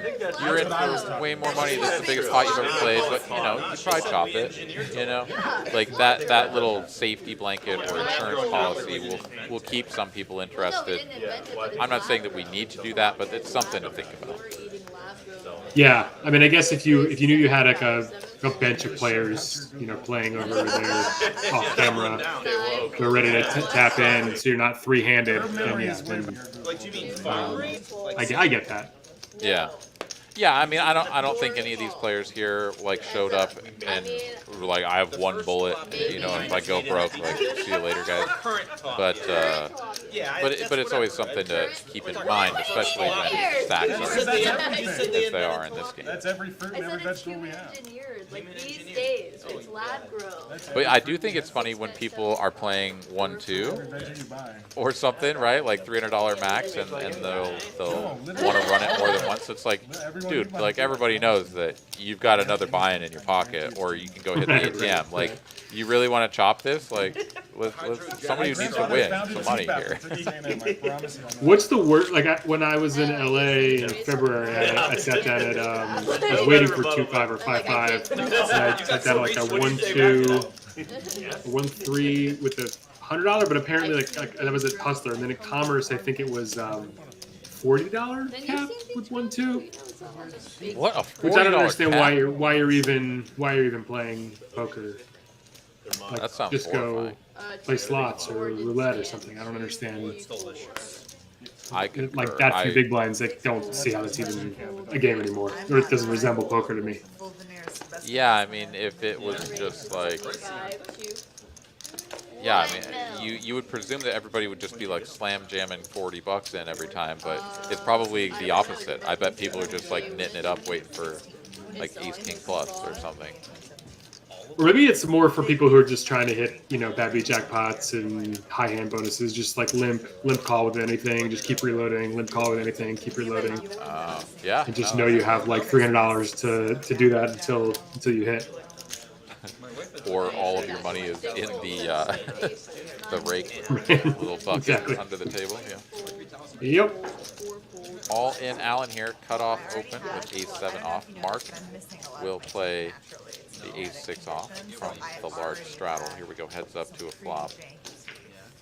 Ace high board. A lot of chop opportunities here as we get 2 cards below ace 6. This will be chopped up at showdown. 1/3 top size bet here from all in Allen. Mark makes the call as you do with the top pair. Deuce of hearts, all right. 7 kicker has legs at this point. Mark will check it over once again. All in Allen, I think, can go a couple of directions here. I mean, the betting again is certainly reasonable. Checking back, certainly fine as well. Board pairs the jack. These players are going to chop it up as there's no reason for anybody to do anything other than bet and or check / call. All in Allen here can attack a king. And if he wants to attack a king and make it look like he's bluffing, right, miss diamonds, miss hearts, he can actually go for a size that isn't just, you know, half pot or lower. He will bet just about half pot, and it'll be an easy call from Mark. Chop it up, and we'll move right along.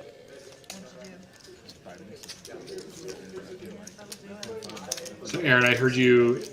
Is Badoogie your claim to fame in terms of rainbow flops? My claim to fame. No, Like, are you known for that? I don't think so. Maybe. I just think it's a fun way to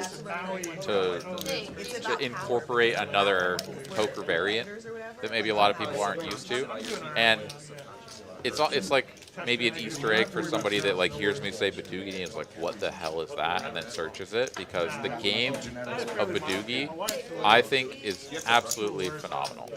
Like, Never played it. I've heard of it, but never played it. It is amazing. So there are several poker variants out there. You know, people call them mixed games, that are very far outside of the bounds of normal poker. Most of them still incorporate, like, you want to make straights or flushes or whatever, right? Like the same rankings of hands.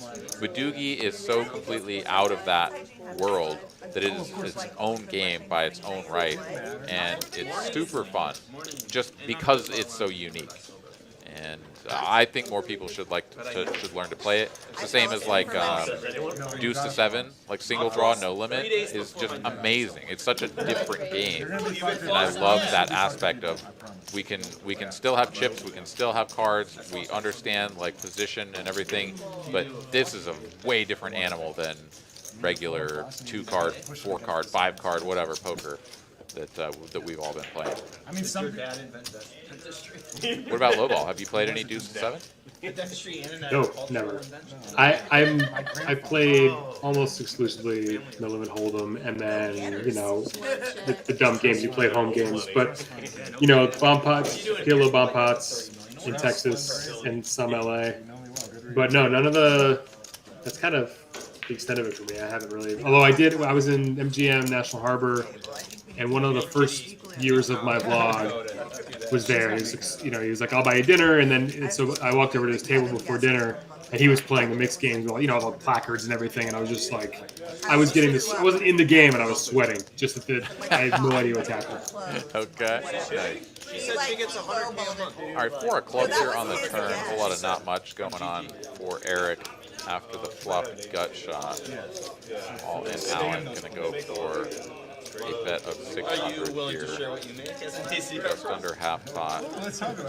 If this was a 4 of diamonds, Eric could definitely consider going for something.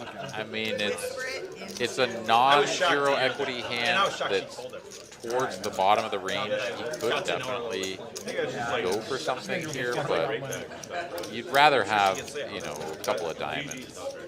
You'd at least feel more inspired. Eric, though, does appear to be lining up a raise.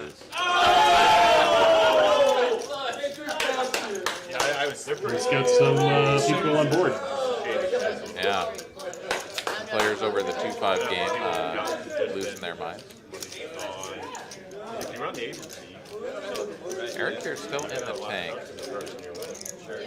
When you're making that kind, I don't know how she's getting it out. I don't know how she's getting it out when you're making that. It's always tough, like when you have a hand that has some level of equity. That's what I'm saying. Even if it's kind of bad, you're like, I don't really want to fold this, because when you really dig into it, it sort of goes back to when I mentioned this sort of anecdote about bluffing with your worst hand that you're ever going to have. It's like, this game isn't necessarily about winning or losing per se, as much as realizing your equity. And I know that I'm not doing that justice by saying this, but I'm doing my best here. It's like, if you look across your entire range of hands and every possible way that you're going to get to a flop, a turn, and a river, and show down your cards or not, like, all of these things sort of blur out into this macrocosm of the game of poker. And when you distill it down to its like fundamentals, it's realizing or denying equity. That's what it comes down to. And how you play and what you do sort of filters through that lens. So anytime you have anything that's got some tangible value, it's like, I don't want to fold this. Like, that sucks. And I mean, we all sort of understand that on some level. And some people just don't fold, right? Like a gut shot, hell no, they ain't folding. We've seen a lot of those people, especially at the 1-2 level sort of stakes. Give me any kind of equity and I need to realize it. I will put substantial money out there to see if I hit my shit. And pretty gross when they do. Yeah, people often make there was this conversation among the poker bloggers. Someone was saying like they were. I may have mentioned this on the last stream, but where they were saying I'm trying to win a 1-2, I'm having trouble, and then someone said, well, try to go up to like 2-5, and they respect your raises. And I was playing at the Venetian, and like I raised pre with like 10s or something over a limp, and someone called with like 8-7 offsuit, and they chased that gut shot all the way. And it's just I mean, yeah, any equity whatsoever. It's I don't think it really matters how high the blinds are. Yeah. No, the desire to see if you hit your hand is alive and well out there. That is for sure. All right, Poker Guru here going to go for a large squeeze play here. An original open from Jay Wynn gets called by Eric in between. Who takes it up to 600, and Mark waking up with Ace King, and he's going to hold it on the button. Even someone like me is. Ming here with 1.2K, just about a mid-click over Poker Guru's open, is going to jam his Ace King. And yeah, I think Mark has only played a couple of hands here. I mean, this is like, I think it's the tail end of his first orbit of taking a seat there in the middle of the table. So maybe he's still trying to figure out exactly what's going on, but Ace King certainly kind of be a hand that you're going to want to go with. At this stake level, you're going to need to get your chips in there. Ace high board here for Ming, looking real good. Needs to dodge now an 8 and a king. And will successfully run it one time this time. Ming, a believer in the Ace King, and does get the job done up against the Queen Jack of Poker Guru. So yeah, Mark there certainly could have gone for a cold 4-bet. I think that is what both you and I would have sort of thought was the standard there. Ming gonna rip it in for whether it was even less, right? Probably would have been like a raise from Mark to like 1.4K or something. Ming would stuff it in, everybody would fold, and Mark would happily call it off. They'd be chopping this pot right now. But my understanding is they're But not as it doing stands, But if Ming you're- will get the full dub. That's my understanding. If you're a guru at that spot, I mean, I know you're getting an insane price, but I mean, you are technically caught in your bluff there. But do you figure, this could be 60-40, just roll with it at this point? You're pot committed, Also, like, Oh, absolutely, because it was another $600 to call. I mean, right? there's no equity that you could have deuce 3 off, and you're gonna have to call because you're getting better than 25%. And like deuce 3 off is always going to have close to 25% against anything. I mean, you could have pocket 3s, and you're going to be not that far off of that, right? I mean, and that's like your worst hand that you're up against. So yeah, you got to put it in there, especially with a hand like Queen Jack. I mean, hell, you could have pocket 10s. Like you could be flipping, and you're getting just an amazing price. So you're certainly never folding, but it's always kind of an eye roll situation where you're like, oh great, you know, I ran into a real hand squeezing against these guys, not even the guy behind me. And that's usually how I go out of tournaments, is like, oh, that guy, he's opening light, oh, let me just squeeze jam. Oh god, the blind woke up with a hand, you know. I'm pretty sure you can do that with cats in Australia. You can, like, tchlive ones and donate them to, like, You can kill cats for sport in Australia. I found that out, that's how I busted my first ever real tournament, which was one of those where it's just like, under the gun was opening way too light, I caught him in it, but then the big blind actually woke up with a hand. Yep. It's like big cats. They're like All right, big all cats. in Allen here will flop Kind of house second cats, but pair. they're like 20, Eric with a double gutty. They're invasive. Documentary on I think it's Netflix. Checks Australia, to but it him, might be 290 in the middle, and Eric will continue for 1 1/4. Wild documentary on That kind of All in true Allen crime here shit is with a reasonable like, I bluff would have catcher. gone a grandstand Make here, the call. but I feel like it's a little poisonous to our There we go. Still heads up to the turn. 5 of hearts The true crime craze we have. brings in I like it. I heart understand. flush draw. It's just interesting. Go with I the agree. It's spades just in like, front. should Neither we, player like, should we controlling a make spade. Like, should we make murder? All in in a Allen with the 8 of Like, hearts. why? Offsuit 7 is pretty Are nasty. you okay with fictionalized I murder? don't think it's gonna like. Definitely Like, would be. games Eric, you're going to size I love up when the Switch- with I an agree with you. overbet. No, it's not And I like love that guy this. Eric with 2 diamonds, controlling no heart and no spade. He can go bananas because if his opponent is going to continue with those sorts of hands, which he definitely is. Those are going to be now borrowing just, problems. you know, in prison. We just do You math can't murders. continue unless you have a combo draw, and even a combo draw getting this price is going to be in a tough spot. So Eric is going to take this one down with the 10 high, and certainly a pair of eights is going to go in the much. The queen, right? Like if you have queen X of diamonds or clubs, right? You can continue. But there's just a ton of hands that are going to be folded out. Nice play by Eric.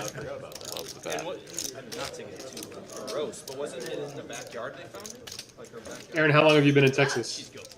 I've been here for just about 4.5 years. She got off. Yeah, moved here from Mexico, and The one that's really dark is the one right never really thought about leaving, honestly. the guy who killed Just a pretty fantastic spot. Austin, a very weird place, and I do my best to help keep it that way. So, Right, makes this conversation. Isn't that one of the slogans? Keep Yeah. Austin weird? keep Austin I agree, weird, it's man. That fascinating. is exactly right. But like they had all of these security cam footage, so they have like. Oh, so what did you think about Austin when you came here? Was that your first time, or have you been regular around here? Or what? I've seen one or two of those. No, I've been to Austin proper twice before. So I'm a writer, I think I mentioned, and so I was there for a writing conference and was there. I was brought in as I really like the interrogation videos. a teacher at UT Austin, like a sort of a guest teacher for like a week at UT Austin. Very cool. So, and that's, I'm but that was I'm a long cut time you ago. off So. real quick. Oh, yeah, we'll please. come back to that because we have actually sort of an interesting situation here. Jaywin going for a squeeze play, What's very weird. blind on blind action. Leave at any time. Slicer Tuesday, then they flops bottom pair and an up and down straight flush draw, and the donk leads here into Jaywin. Yeah, but if you're a smart 7 individual, you're not. So this was a limp right, and that's why from Slicer, if I'm not mistaken, or a raise from Slicer and a 3-bet from Jaywin. you could beat Slicer made the call. Now he's donk leading, and Jaywin with an up and down straight draw of his own, no diamond in hand. This is really awkward, but it looks like he's going to make the call at least, and even go for a raise here. I don't know that this is your board to go for a raise with, though, as Jaywin. Like the most guilty person I've ever seen in my life. really. I'm not saying that the donk lead should have a ton of credit, but yeah, this is the problem, right? You raise, and now your equity just Give me gets my money blown back, right up Jaywin. the wall. Right up the Bitch better have my money. Jaywin could be dead. Yeah, Queen Jack, right? Like your toes. I'm not sure that Queen Jack is ever donk leading, No, yeah, of course. as you'd much rather go for the check raise.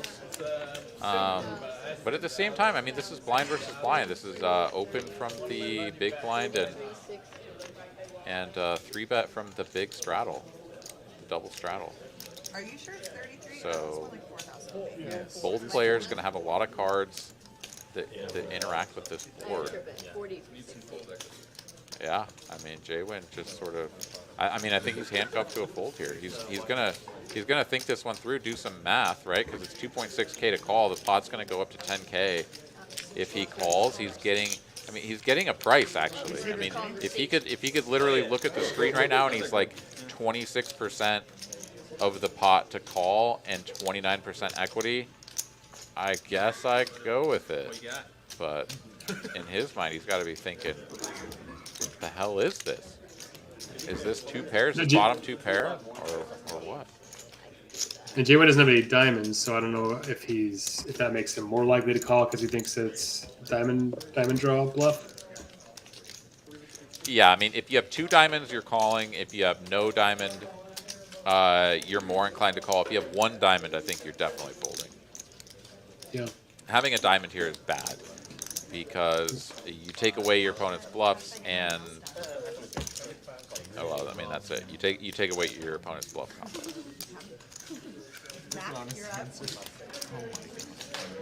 Very interesting spot here. This is a very unique sort of dynamic that you don't see very often. It seems like The donk lead, the raise in position on a board that, you know, like, yeah, J-Win force, give him Queen Jack suited, or even Queen Jack off, maybe, and facing a raise from the big blind, like maybe just squeezes it. But very often you're just going to call with those sorts of holdings. Pocket 10s, 9s, and 8s, though, certainly well within the realm of 3-betting from the big straddle. And if you have a set, sure, I mean, you're just putting the money in and hoping to hold / get there if you need to. And yeah, J-Win is going to have to hold this out. This is a little bit unfortunate for J-Win the way this played. 8-7 turned over here from Slicer, and J-Win will be like, yeah, I might have had the equity to play that one, but it wouldn't have felt good, and it would have been pretty borderline. It was 29% versus the 26% to pay. So yeah, interesting. Well, the 6 of diamonds wouldn't have been good. Oh, I have no idea. I already You straight. You got to straight that way. Yeah. I was putting Slicer as a. I was putting you on a set. Yeah, I would feel compelled when I'm facing a donk, especially in the micro stakes. I feel compelled to raise even with just ace high because I feel like, no, this is mine. This is you don't donk into me. This is my pot. So I think that's a good rule of thumb, honestly. But it's very dependent on the board texture. Because if for example, you're playing against someone who's relatively balanced and understands the game, and you open from early position, say under the gun or under the gun 1, and the flop comes like 6-5-4, and they donk at you from the blind or the straddle, you don't get to raise them. You're not allowed to. Right. And I mean, okay, you can, but like, you don't have any of the sets, you don't have any of the straights, like, it's just not your board. If you're playing like normal ranges, right? And so you get handcuffed in certain spots the same way as when it comes ace king 10 or ace king queen or whatever, and like they're in the blind and you open from early position. It's the exact opposite, and so you have to be willing to like identify those dynamics and roll with it. Like, no, I don't get to raise you here. Comes 10-9-8 and the guy donk leads into you, you're just not going to have a lot of raises. You're just not. J-Win does go for the raise. I was surprised. I'm not saying that's completely out of line, but you know, I just don't think he's going to get a ton of raises. Like pocket aces? Are you going to raise them on 10-9-8 and they donk at you? I don't know if you are, because it's very likely they're going to shove and you're going to be like, cool, I guess I put the rest of the chips in now. I don't know. Get a queen of clubs on the turn, improving all and Allen to the best hand. Jack of diamonds on the end changes nothing. Allen will go for value. J-Win with just king side. He's busted spades. That's about it. He has the king of spades. Isn't the worst card in the world. Sometimes people will get a little bit, you know, kind of tangled up over like, oh, I have a spade, but it's bad. It's like, well, you have the best spade. So then all of the inferior spades are still available. At the end of the day, though, like, your hand still kind of blows. But J-Win here is going to come in for a raise. Wow. Repping the king 10 here. Or backdoor 2 pair. And if I don't get the option to chop the bill, I'm like, bro. My work. Absolutely. I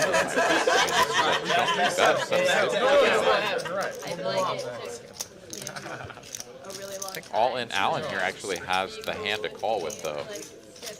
I mean, the 10 blocker. 10 of spades, maybe not the best version of the 10 to have.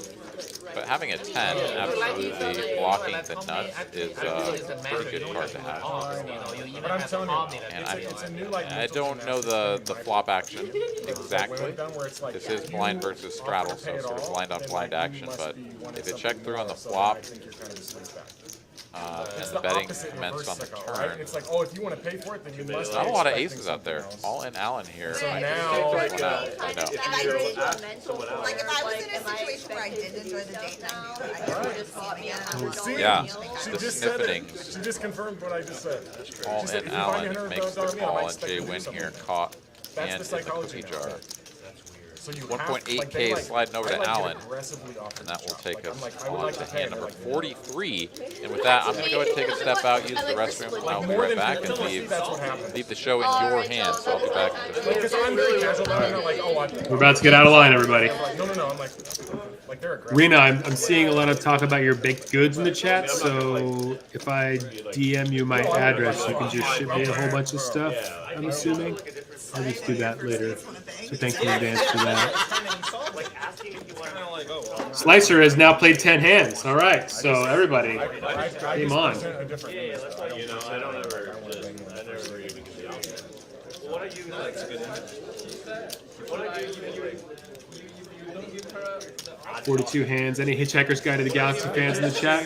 42, my favorite number. Yeah, in Ohio, it's like you And I just dated myself and dubbed myself the biggest nerd. No, we went to it. No. We went down the next section. Just slide it over to the other any objection, then you left. So she offered you offer? No, I don't even offer. I would just no, I don't offer. This gets I don't pay. We're not gonna make a big deal about this. Yeah, I was like, I've had it before where they're like, well, I'll get the tip.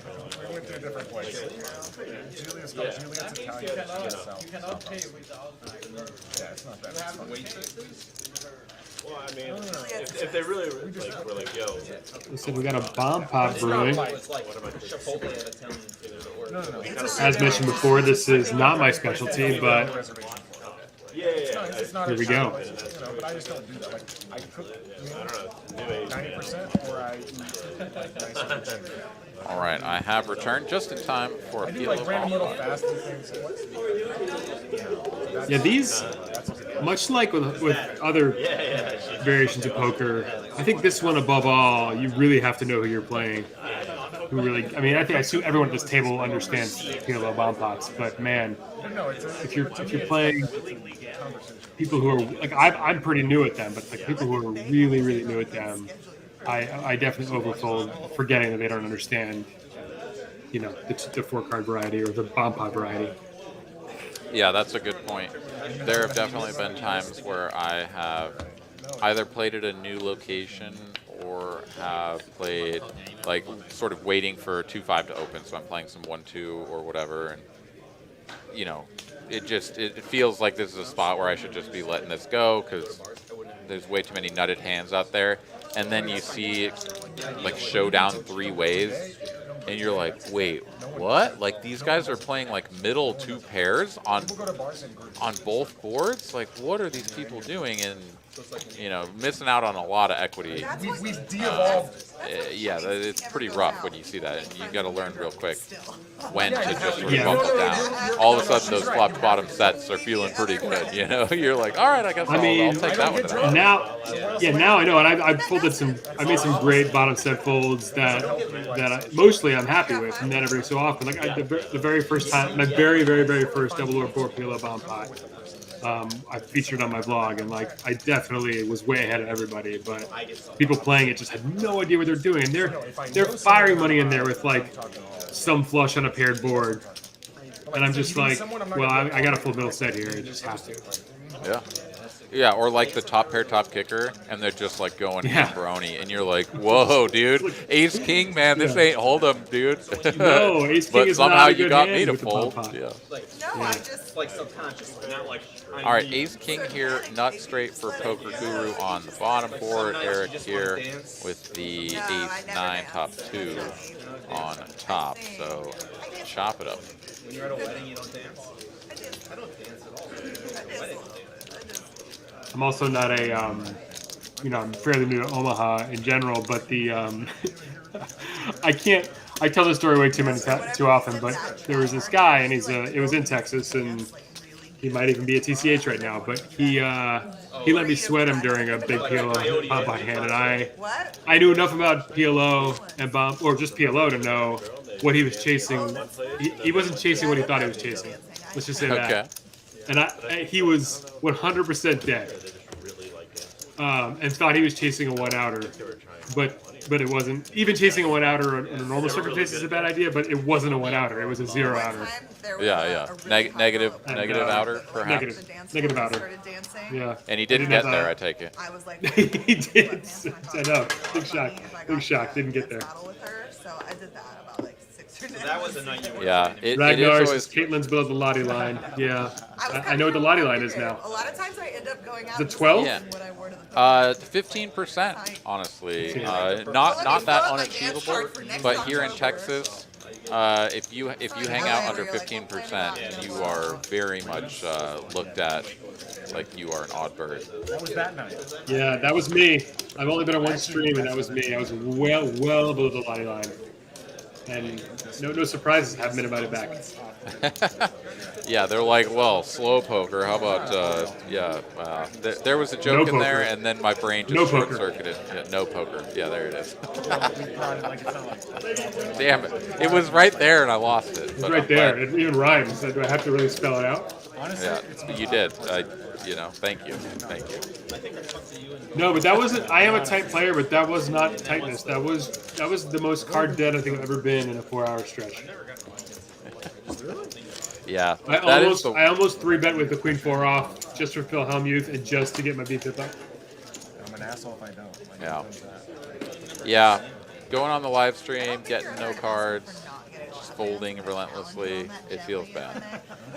We've all been there. Maybe not all of us, but I've been there. So I know your pain. And they're like, It could be worse though. Like in my case, first time in a live stream to be card dead, I could get used to the RFID and the cameras. It was like it's not so bad to be card dead when you're getting a feel for something new. Oh yeah, it would be far worse if on your very first live stream, like your first 10 hands are just like open, get 3-bet, like there's a 4-bet and you have jacks, and you're like, what the hell do I do? I'd much rather fold Jack 3 offsuit 100 times. Yeah, a little easier to ease into the driver's seat there. All right, Mark here, suited ace queen, makes it 75 to go. All in, Allen on the button. Gonna raise him up with 7s. This is a little bit of an interesting play, as this is an under the gun open from a relatively tight player, and he's gonna give him the business with pocket 7s. Pocket guru, poker guru, is just gonna ditch the ace-5 suited, and all in, Allen is going to just go heads up in position with the betting lead. So all things considered, not the worst, but ace high flop here for Mark. but she did. combo of the two. Well, honestly, Ace high boards monotone though. Like, I don't care what I have, I'm betting, and it's going to be for a 1/3 to, 1/4 pot size. All in, Allen sort of subscribes to that same school of thought, and once he gets called though, it's like, okay, you either have a diamond or you have an ace, so I probably lose. That big crazy pot, like when Jig went all in, it was like 300. If this comes a diamond, which it does, yeah, perfect. But building the pot further, it doesn't really make a lot of sense. But Mark here bets the diamond. Now that is an interesting play.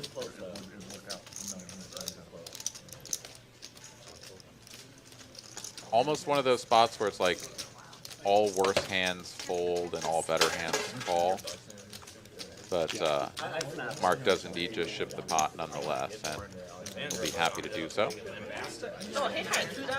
Yeah, I think even from this far away, I got picked up on the inevitable check river there. You want to see a picture? Yeah, generally speaking, that's how that one's going to go I've down. already shown it around the table. All right, 5, 10, and 25 are You on. guys come and bet. This is kings, and it's time for me to raise. Ming here, first to act, going to come in for a raise with the king 10 off. What are your feelings about the king 10 off, maybe the queen jack off from under the gun? I don't love it personally. I mean, I was going to say, I think to me that's just an insta muck. Yeah. That early. Because like we said, one of the first hands of the stream where someone 3-bet with King 10 off, and then called the 4-bet. Like, what do you expect? No, honey, that was Yeah, that was Ming, actually. Ming, a big believer Yeah. in the King 10. There's fair. Here we go. Yeah, Caitlin here giving Ming the business. Next to act, the ace jack off. Maybe he learned his Three-bet lesson to from that first 250, hand. and- yeah, Ming, he's a real believer in the King 10. Good things have happened in the past, perhaps. But here we go, heads up. Caitlin in position with the betting lead. King high flop. King 10. King 10's the nuts. What were we talking about? I stand corrected. Indeed, you do. Ming with a natural check to his opponent does not oblige, and instead leads out for 175. I want my money back. Caitlin here, if she had the ace of diamonds, I think this is a slam dunk call and see what happens. But as it stands, I'm just so annoyed 'cause yeah, I can't you call kind of just lose, I got you. and that's fine. No, I don't know why you told me. She said what I was thinking. Why are you leading out? It's a good question, Caitlin. I'm right there with you. Yeah. Let the PFA bet. I don't bluff. PFA. Thanks, baby. That much.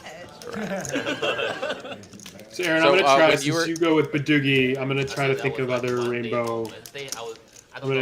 Next time we see a rainbow flop, I'm going to try something new, just to see if it sticks. Okay. All right. Cool.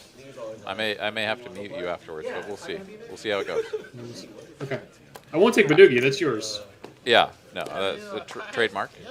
We're good friends, yeah. Let's see. When you were out here in Austin, did you get to explore the city? Get to do any of the fun things around here? Go out on the lake or anything? I didn't. I just did poker because, like I said before, like I don't have poker near me, so when it's available, I'm grinding. They're playing through level Yeah. 15. Okay. So that's 5 a.m. Oh, sorry.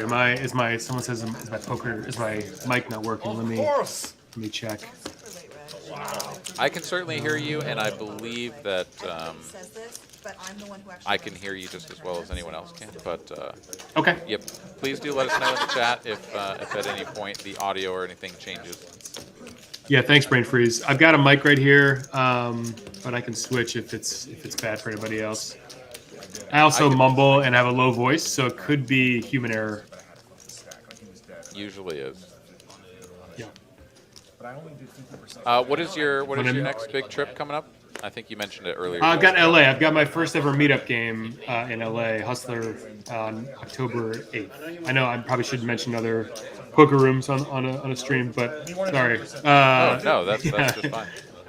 He's an animal. Yeah, I'll be my first meetup game October 8th at Hustler in LA, so I'll be headed out there in a couple weeks, and then Very cool. after that, I don't know. Maybe Vegas is after that, and I'd like to get back to Austin. I really had a great time.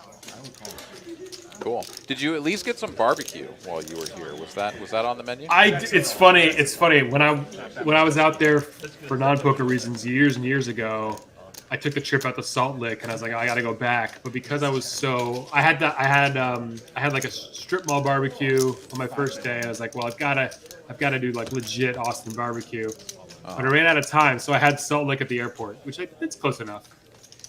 Yeah, I mean, yeah. No, you get a pass. Salt Lick at the airport is kind of it's like I've got a funny story where I flew to Canada for a buddy's wedding. And I really wanted good poutine there, and between the wedding and all the other things that were going on, I ended up getting poutine from a Burger King at the airport, and it was horrifying. So I feel your pain. Very very similar. I had kind of a reverse. I don't know if it's a reverse experience, but I had an experience when I was younger. I was traveling Europe with a friend, and we had a very long stretch of nights. And we woke up, and we were at the train station, and all we wanted was like a really good burger. And we kept seeing signs for Burger King, which is that's all we needed. It was like, fine, Burger King will do. Like, that's, reliable. You know what it is. You know what you're signing up for. We just could not find the Burger King, so we ended up finding. God, I wrote down the name of this place. It was in Germany. No, it was Amsterdam. It was in Amsterdam, and it was this I will find the name of this burger place. But I had maybe the worst burger. Like it's bad enough to have a bad burger, but a bad burger in a place that doesn't specialize in burgers when all you want is something to soak up all the bad things. Yeah. I wrote it down. I will find it on my computer right now, and I can pull these up really easily. So I will. Okay. I look forward while you focus on the table. Okay, I can do that. Ming here, ace king off on the button. Gonna raise this up. Zach getting a massage from the lovely Callie, the licensed massage therapist from Texas Royal Touch, always on hand here at Texas Card House in Austin. Give you a little tune-up, make sure you're in tip-top poker playing shape. That's called the acting. As Ming just going to take that one down. We look at the stats Okay. and the earnings here. All right, go ahead. What do we got? I found it. It was in a train station in yes, I believe it was Amsterdam. Yeah, Amsterdam, and it was called Smuller's. So if anyone's in Amsterdam, at an Amsterdam train station and craves a burger, do not get a burger at Smuller's. Smullers. Smullers Thank me doesn't later. really. It doesn't inspire my mind to think that that good food is going to come out of it. So checks out. Yeah, no, it doesn't inspire burger confidence whatsoever, and yet we were desperate. And of course, by the way, the second we finish this terrible burger, head to the platform, Burger King, right there. Right there. Oh man, that's a bad beat. It is a bad beat. That's the sort of like one outer that we talked about before. Just like, come on, right there at the train platform. Yeah, we just ate Smullers. Like I ate 2 of these things, and they're disgusting. And there's Burger King. All right, Mark, you're gonna 3-bet with the ace king. Gets looked up by 5s, and it's a pretty favorable looking board for pocket pair of 5s. Yeah, it's not like I was a Mark will continue, though, nonetheless. Does have 2 overs and the king of diamonds, but Ming will not be going anywhere. And will he, in fact, raise? Thought for a second there he was reaching. But I will say though, like. But will just make the call. Here we go, heads up to a turn. 4 of diamonds, things just getting better for pocket 5s with the 5 of diamonds. He's kind of a creep, Checky, though. Ming here not going to probe when check 2 on the turn. I mean, it's fine, but you can definitely bet and call a raise if you have to. And if you clear out any of these overcard type holdings, it's a win. As it stands, though, he is shaping up to get an extra $300 here as Mark is going to take a stab at this. And no, Ming is just going to ditch it. That was unexpected. I mean, yeah, your opponent's going to have some queens, and you're going to lose every once in a while. But for 300, I mean, I don't know about you, but I think a pot of 1,200 for 3 seems like a pretty reasonable price when I have 5s and 5 of diamonds. such a clear differentiation between. In fact, I would like a raise even more than I would like a fold after call. Like 3. Personally. Yeah, having the 5 of diamonds there So is it's a Louis. I think Louis the useful card. by a mile. And Yeah, it's a shame. the key card, perhaps, one might say. Yeah. I think Chappelle is. So when you were traveling in Europe, did you get doner kebab? Did you get the sort of the staple foods? Because to me Doner that kebab was the jam. Nightly. Yeah, Yeah. like way more than a burger. Perhaps that's why you went for the burgers, because you'd had too many doner kebabs. But Change of pace. Got to go to Smullers. Yeah. yeah. I just think Smothers when I hear you say Smullers. I'm like, I don't know. Maybe if it's smothered in like brown gravy and cheese curds, but I don't know. I smothered nothing good, but yeah, no. Doner kebab was big. I do know. Getting back to sort of airport Salt Lick and your sort of not so great poutine. Yeah. That was we were in Brussels. We wanted good mussels, and I'm pretty sure we ended up at like the Sabaro of mussels.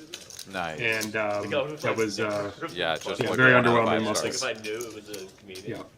one of the goats. Is mussels from Brussels? Is that the jam? Is that what you need to do though? I thought so, but I didn't. I can't tell you. I can't vouch.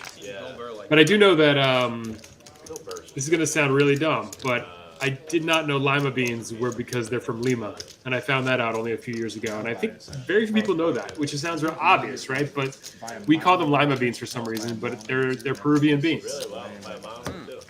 Okay. I don't know. I think I mean, This is why people show up to these live streams for this sort of these nuggets. I mean, someone of the 87 viewers, perhaps even myself, will end up in a bar trivia league at some point, and that question or some permutation of that will come up, and boom, conjured it right out of there. Well, be honest. Did you realize that lima beans were Lima beans? No, I had not tried to put those two together. But it should be obvious. But I think it's probably mostly not. Most people don't realize that, and I'm one of them. Yeah. Well, now we all know. I think there's a lot of good young guys. Ever been to Peru? Mark Norman, I think. I have been to Peru. Yeah, I went there for a wedding a few years ago. It's beautiful. Nice. That is a part of the world that I have not been to. There are many parts of the world that I have not been to, but that is one of them. But Central America, I would love to explore. My sister has gone to Belize. I've got a buddy that now lives in Colombia who has also spent some time in Costa Rica. So some really just fantastic, beautiful beaches. Lots of good things going on in that part of the world. Yeah, so I would. I've been to all those places. It's beautiful, beautiful part of it. Yeah, I haven't been back I haven't been there in a while, but it's yeah, I love that whole area, whole part of the world. And it's cool that some of those places have like real casino destinations too, to go and maybe poker isn't just like booming or whatever there, but to go and explore and check that out would be pretty cool. That's an interesting move by Poker Guru here.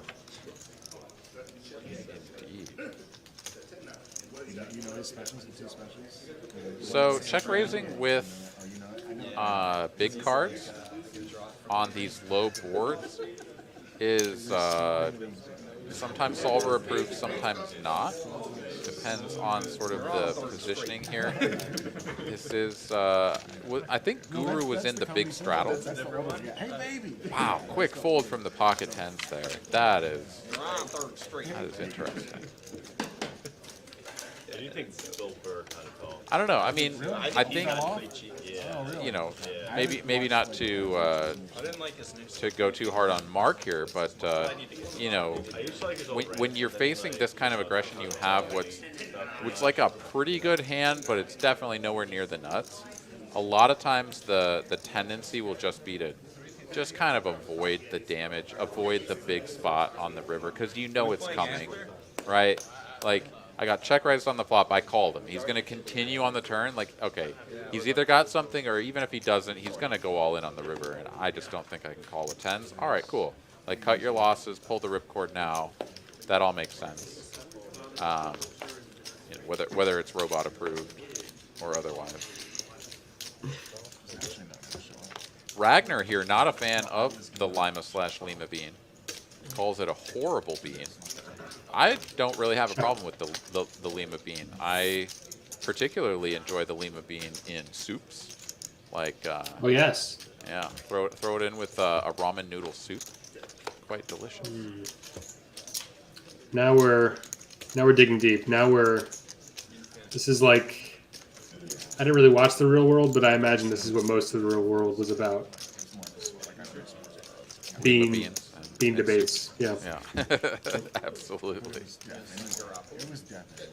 All right, here we are on the river. Caitlin with top two. Top kicker. Poker Guru here trying to decide if the 8 is worthy of a hero call. It is, but it is no good.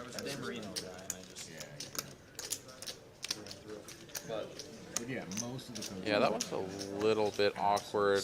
Perhaps digging a little deep is Poker Guru, especially like Caitlin hasn't been playing very many hands here tonight. And while you may give her credit for, she's got the ability to go for some bluffs, it's like she just really hasn't been playing many hands. Here we are, super connected board, and I have a kind of a bad bluff catcher. Yeah. Still does want to keep even the 4-liner out there too. Yeah, exactly. It's like any 9. Any jack, any 10, all of these are beating you. Our player personnel department is like And when you have to like squint at it and you're like, wait, what if they have ace 3? You know, like you really have to come up with a very specific hand that is so disconnected from the board. And you're like, wait, but are they going to go for this just like full-blown 0 equity, 0 blocker bluff? Probably not. So how good is your hand? But sometimes, Yeah, the sometimes you gotta squint look 'em up. test. the center Yeah. retired. Yeah, you're willing to good for 2 years. I mean, one of them got fucking kidney and bar syndrome and had to retire. Ragnar here going to continue on this line. Says you got to admit the Lima Bean is at the bottom of the tier list. Genetic defect thing. I don't know. Lima Bean, Lima Bean, or Garbanzo Bean. I don't know. You ever eat Yeah, a raw or not raw, but just like a straight up Garbanzo Bean? That ain't good. They can be. You can go Yeah, I'll So take Lima Lima Bean's Bean, got some- Lima Bean over Garbanzo, but Garbanzo Bean, you can do a lot more with that post flop. That's true. Yeah, turn and river are strong. Strong for the Garbanzo. That is true. Yeah. They're starting to get fully guaranteed. The quarterbacks are. Russell Wilson, Patrick Mahomes, they're getting fully guaranteed. I don't know. You ever try to make like a paste out of a Lima Bean and flavor it up, put some spices in there? I don't know. Maybe it's I great. haven't, so I take it back. I shouldn't speak too soon, but I do know that what you can make out of a Garbanzo bean is some of the best stuff out there. Yeah. Became public, which is still embarrassing. What happened? And I can say that with my Mediterranean heritage. In the contract, Okay. they allotted a certain amount of hours that he needed to study game film. Eric and here play. gonna flat on the button. Says, yeah, I'll take Like an off the flop if elementary I amount. can with 9-8. Like 10 hours, like 10 Everybody hours else a just week. calling as Clearly well, it's and a over to slap Ming in the with And they put it in the contract. nut low garbage.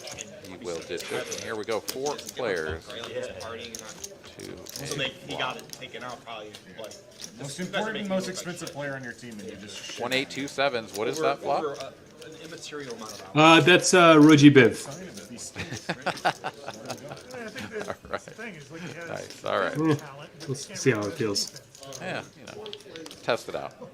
Eric here, top pair. You would think you would just work that in 9 the kicker. contract. Jay We'll Wynn give you here 70 facing this million, bet at we'll give you 150. 80 if- Pocket 3s, definitely a hand worthy of a continue. Baseball, I think like the NFL's trying to find like baseball players to transition to quarterback. Another 8, and the pocket 3s turns into a 3 kicker, which sucks. around for a while. They can just do things that they're Eric here with top boat. Honestly, wouldn't hate a check back or another small bet. Yeah, he is going to go for the check back. Anyone knows what they're. And why not quads? just the amount of like punts they like the. Jay Wynn here playing the board. Well, I mean, think of how long it took. It for, like, kind of the sucks indoor because as soon as you check, your opponent has every incentive in the world to just like blow you off the top. But pocket 3s, dude, like, Baseball, they're starting to Your now hand. that obviously baseball is figured out. you just really want to check. Like People are still this. sacrifice bunting if they Eric, of course, will not be checking. And he needs to make this look like he's trying to blow Jay Wynn off of a chop And you realize that running back without can get going all too thrown big. around. And then Like if decide you to 2x pot this, stupid are you? Go draft then like another you can one. just Tony fold Paul as Jay fold Wynn and be like, all right, you got me. A running But back yeah, should here we never go, come off 1.5x pot. This is the size. This is the size. Yeah, Rookie their deal and shelf done. life is their shelf life. Or you can re-sign a guy like Leonard Fournette to like. Honestly, when you actually have the 8, you might even sometimes just be like, all right, I'll bet just pot, not 1.5x. And if you are bluffing with just like whatever your bullshit is, then you do go for the 1.5. play.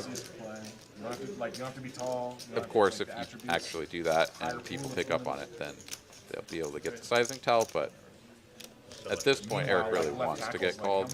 How many fucking 300-pound guys can And run? Does he though? 3 of them? oh, you're right. No, you're right. There's totally a better hand out there. He might be beat. 5-7s.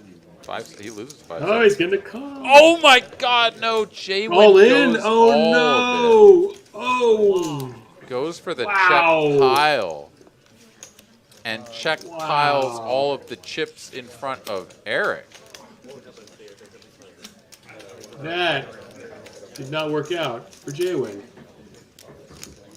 Gutty move though. He's like, oh, you're gonna 1.5x pot, try to push me off of the chop. If I come back at you for all in, how good are you gonna feel when you just have your queen high over there, right? Like you're not gonna feel great.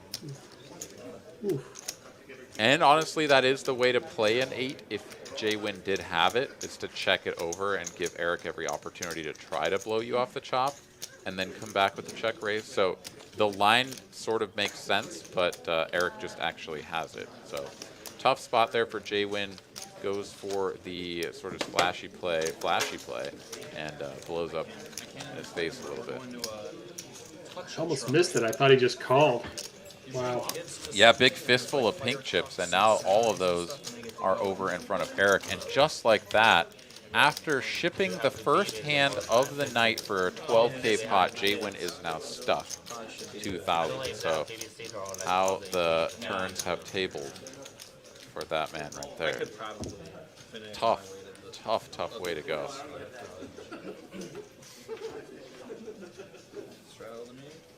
I was about to get in a debate with you as to like, well, under what circumstances are you calling for a possible chop? Like, is it how we're going to get into a big debate with that? But wow, it was J-Win had different ideas. Yeah, he sure did. You're definitely not bottom 3 anymore. Yeah, I mean, we could pull that thread. Like, calling for a chop is always, people don't give it enough credit because, you kind of do some relatively rudimentary math and you're like, wait, I have to put in how much just to get half of that back? Like, put in 1.5x the pot to get half of what's in there back. It doesn't feel like a winning play. Right. And once again, the goal of this game is not necessarily to just like win or lose. It's to realize your equity. And like, if half of that pot just belongs to you, like it just does, because like there's a full house on the board. It's really hard to beat that. It's really hard to have better than that. So like half of that pot just belongs to you. And every once in a while you're going to lose. If you think about it from that lens, and you're confident in that assessment, then it becomes a whole lot easier for you to be like, no, dude, like I'm not going to let you push me around. Like half that pot belongs to me. But it's tough to rationalize it. It's tough to put it in that lens and feel good about it, because it's challenging for people to visualize ranges. What is all of that? What does that all mean? How many different hand combinations are there? And what are the few of them that actually beat me? Yeah, well, half that pot's yours most of the time. You shouldn't just be laying down. But I would say that the human factor really plays in those spots, and that's why I love attacking people, pushing them off of chops. It's like a 2-pair board, and I have an ace high. Hit them with the full pot or the 1.25, 1.5x pot. Get them to fold their ace. Because like they'll do the math in the way that I just said. Like they think about how much they have to put into how much they win. They're not thinking about how frequently that money is already theirs, and they just have to nut up. I'm joking too, hun. Yeah, that makes sense. No, I know, but I know people. And that's sort of Yeah, there's something. Go ahead. well, just to finish that thought. That's like the big chasm between like the really strong players that are thinking about ranges, they're thinking about the full picture, and the players that are thinking about every hand as its own microcosm of like, here I am right now in this moment, what do I do? I have this or I don't have this, right? Like, that's the chasm that sort of separates the two groups of the population. Well, there's something. Well, it's something kind of like, I don't know what I'd equate it to, but the idea of calling where you know the best case is a chop. That there's something that's almost like I don't know.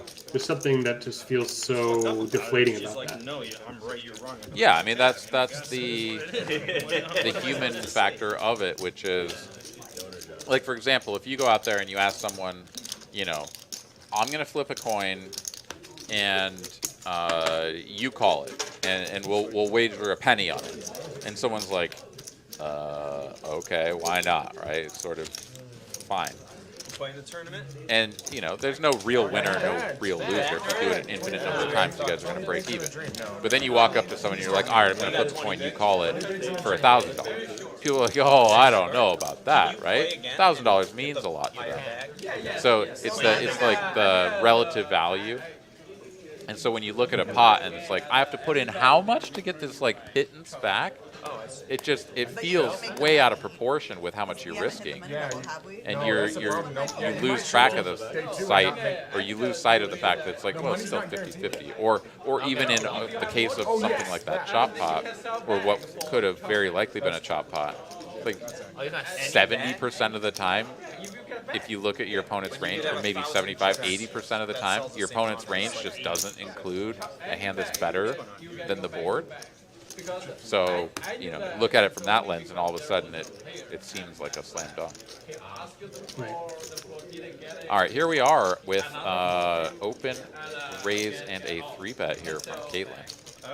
Mark with a couple of red jacks, a couple of J-Wins, a couple of Johns. What's the threshold where you would play day 1 again? How few chips would you have to try to do it again? None? So never. Even if you had 2 big blind, you wouldn't Mark try is going to ditch the jack. Yeah. Wow. There's no right way to play jack, to bag a short stack, as they say. physically unable. As they say. Perhaps. I'm just curious from a different perspective. Yeah, like if I have less than You know, one of the things that I, after my Austin trip, I wrote down a bunch of notes about my bomb pot experience. And much like that potential chop just now with J-Win. wake up for another day. Yeah, I kept I faced one where I had like, you know, top set or middle set and nothing on the other, and then I realized, oh right, so I just put all my chips in the middle with probably best case scenario chopping it up, worst case scenario losing it all, and chopping up like a tiny amount of money. And just this idea of like, okay, what's your ceiling here? Yeah, for sure. Poker Face Ash joining us in the chat. She says, "Slow poker, let's fucking go." Absolutely right. Hey, Poker Face Ash. Poker Face Ash was right there front and center when we played on that stream I mentioned before, and saw me with my, I believe, 4% VPIP. So she got to see, you know, the real lag in effect. Yeah, the real no poker. That you should change your Insta handle to @NoPoker or something. Yeah, the real no poker. I should get some like masking tape. I could just do that right now. If you could, I don't know if you can see me right now, but I could I figure can that see out. low Sure. poker, yeah. Okay. Low poker, yeah. Low VPIP. Have it back. Zach here gonna take this one down with the Queen Jack high. Poker Face Ash, new addition to the great state of Texas. Ah, yes, indeed. I heard rumblings there that the Poker Face Ash had joined us here in Texas, and I'll take your word as confirmation of that. So welcome to Texas, Ash. I'm still not used to that, by the way. The idea that I'm pretty old, so like the fact that I know where this relative stranger is moving. The fact that I know she relocated, just like I would tell, who did I tell? I told some poker vlogger, like, oh, congratulations on moving in with your girlfriend. I think it was Brad or something. It's just like, why do I know these things? Yeah. But you know, this is an age we live in where we overshare and we vlog about it, and yeah, I know Poker Face Ash moved recently, and she's in Texas. So yeah, sorry Ash, I'm not a stalker. I just watch your videos. Yep, along with thousands of other folks. Which is, yeah, pretty amazing thing, honestly, the social media capacity that we have for people to interact with one another from different parts of the world. It's a fantastic equalizer in terms of giving people a voice to put themselves out there and create entertainment for everybody around the globe. Zach here facing an open, he called, then a 3-bet, and now he's going to play man in the middle here and complete with the ace-jack suited, which is the best hand for the time being and after the flop 6 high. Ming once again will dong, and he will do it for all the chips. Can't have anything in 3-bet. Here I am denigrating the donk, but it worked. Sure did. He's got 8s. Yeah, I mean, even if you call with like ace high or king high there, and you know, like if you could just see his cards, you'd be like, all right, let me do some math. Do I really want to put the chips in here? How much equity do I have? I was gonna check that. Well, that didn't work. That early hand with the king 10, I was like a jack deuce rainbow, or sorry, Badoogie or Skittles or whatever you want to call it. Like it's RGB. That's not gonna work, right? Or yeah, RG Biv. Yeah. Yeah, See you, that Booker one, Biz a Ash. little less so. Edit strong, Ash. All right, take care. Thanks for dropping in. See you soon. Eric here, Ace King, going to raise it up 300 over the initial open from All In Allen to 75. And Poker Guru here has shown a tendency to not back down from these spots. And indeed, looks like he is going to come in for the cold 4, Queen 10 of hearts. But yeah, man. 700 to go, small size. Just needed to get the button out of the way, which he does. Now back over to Eric, who actually has a reasonable stack now. The days of the 2K nub are gone and behind us. But Eric says, nah, bro, doesn't matter, cold 4 or not, I have ace king and you can get out of my house. See, what Poker Guru just did is everyone noticed that. Like, I know that sounds pretty elementary, but when you get caught in your cold 4-bet bluff, it's okay to fold. It's okay. It's really fine. I admire the bluff, but then once you get caught, there's no shame in letting him go. That's the part that a lot of people forget. That last step. Yeah, that, and in particular, when that happens, like tank it out for a minute 20 before you fold. Just to let everybody know that, like, no, you weren't messing around, but, like, yeah, you just still have to fold. It's like, no, bro, like, you just let it go. It's kings, but just know it's kings. Yeah, it was for sure kings. Got away from it, though. You won't get me this time. Above the rim. Well played, Guru. Yeah, that is one thing that I also evolved out of, is the tank fold. When it does get into like 3, 4, 5 bet territory, it's like we don't need to pretend anymore. Like, I was bluffing, you got me because you just have it. Because like you're the kind of player that just has it. I'm the kind of player that sometimes doesn't, and that's fine. I don't have a regular game. Yeah. And especially on a stream, it's like you got a lot of people tapping their wristwatches. Yeah, and we definitely don't have that issue in the 5, 10, 25. Like we just had demonstrated there by Poker Guru. He just folded, it's over. We will see that pretty regular at the 2-5 level, where people will sort of tank it out and then fold the ace 10 off or whatever it is that they're sort of pretending to contemplate. And yeah, on some level, perhaps a little obnoxious. Where are you at in terms of the amount of time that you take on a hand or a particular action? I move pretty fast, you know, up until one of those. Yeah, I tend to move pretty fast, but then once there's a. Once I'm in one of those tough spots where, you know, I get jammed on and committing my whole stack, then, you know, I don't know, I try to think of like how long, in my episode 6 of my vlog was like, that was the longest tank. But I did have kings pre-flop and I folded them pre-flop, and I really had to think through whether I'm really going to fold kings pre-flop. And I folded them, and it was the right fold. No kidding. All right, that's pretty impressive. Folding kings pre. Trying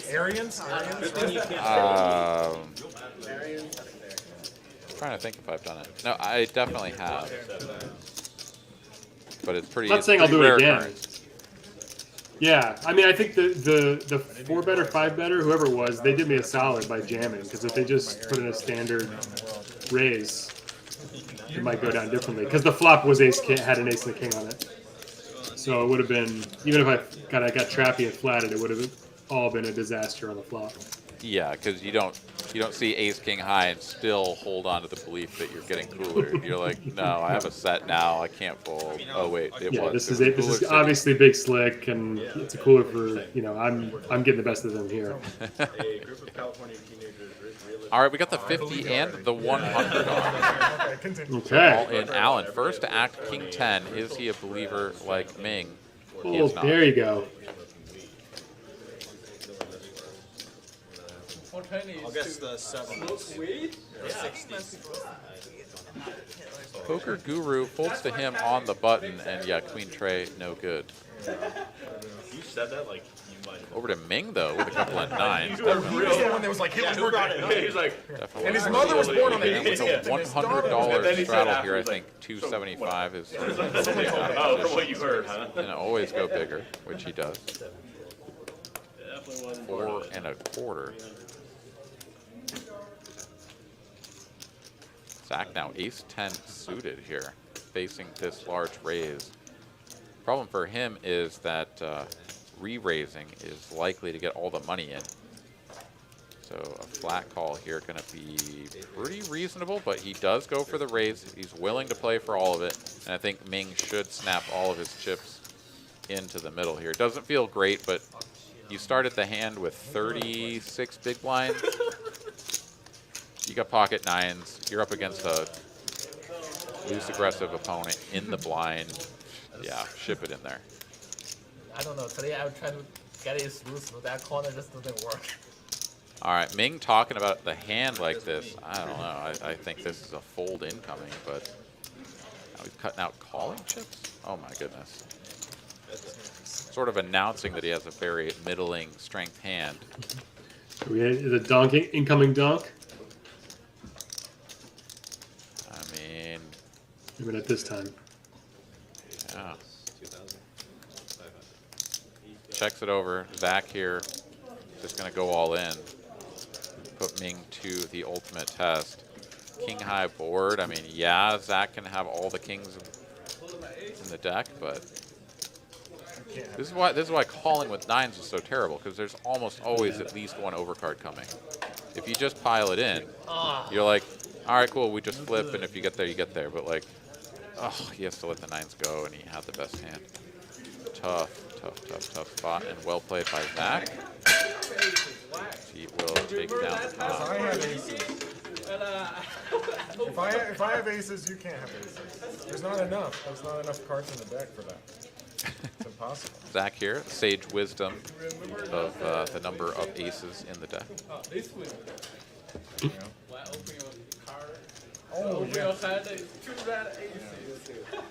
In my game, I wasn't playing on the All right, looking at the raise first in, Ming here actually leading the way up at 28%. I was gonna fold. I was like, yeah, fold. And he's like, I think you want to open this one. And then I got 3-bet. That's strong. When you 4-bet after someone opens your hand for you, Oh my god, you yeah. probably have aces or kings. Yeah, that's enough. Hard to call though. Someone was Oh, in level between. though. Oh, I wasn't It convinced. was so good. Like I played it like pre-flop. I opened my hand in the jack 4 off at market, and I opened it 10. So it was two right. Folds to Zach here. No, Mark, sorry. Mark raised the button. Zach will make the call. I opened the 125. Slicer out of the way. And, Couple of spades out here There was another player. He was a fucking good. for He was Zach. like, Oh no, Slicer stuck around. You let himself play that hand. So I Set 5 off. 125. Flop second pair, now has a gutty on the turn, which is the best hand. Straddle, 3-bet. Zach will take a stab with his gutty and nut flush And the draw. straddle still made the Heads call. up to a river. 4 of hearts. There's the straight for Slicer. Pair for Zach. He got 8. That's why And now he has to decide, does he try to punk Slicer off of a 7, a 6, I must have an 8. or a 3? He does not. He says my hand is a little too good to bluff. And having the spades, not great. Rather your opponent had those.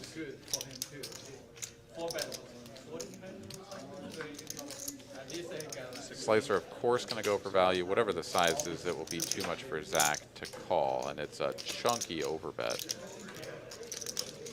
1.5x over bet, and Zach seemingly needs to think about this one. I think it's just that momentary, like, wait, what? Before you inevitably fold your hand. But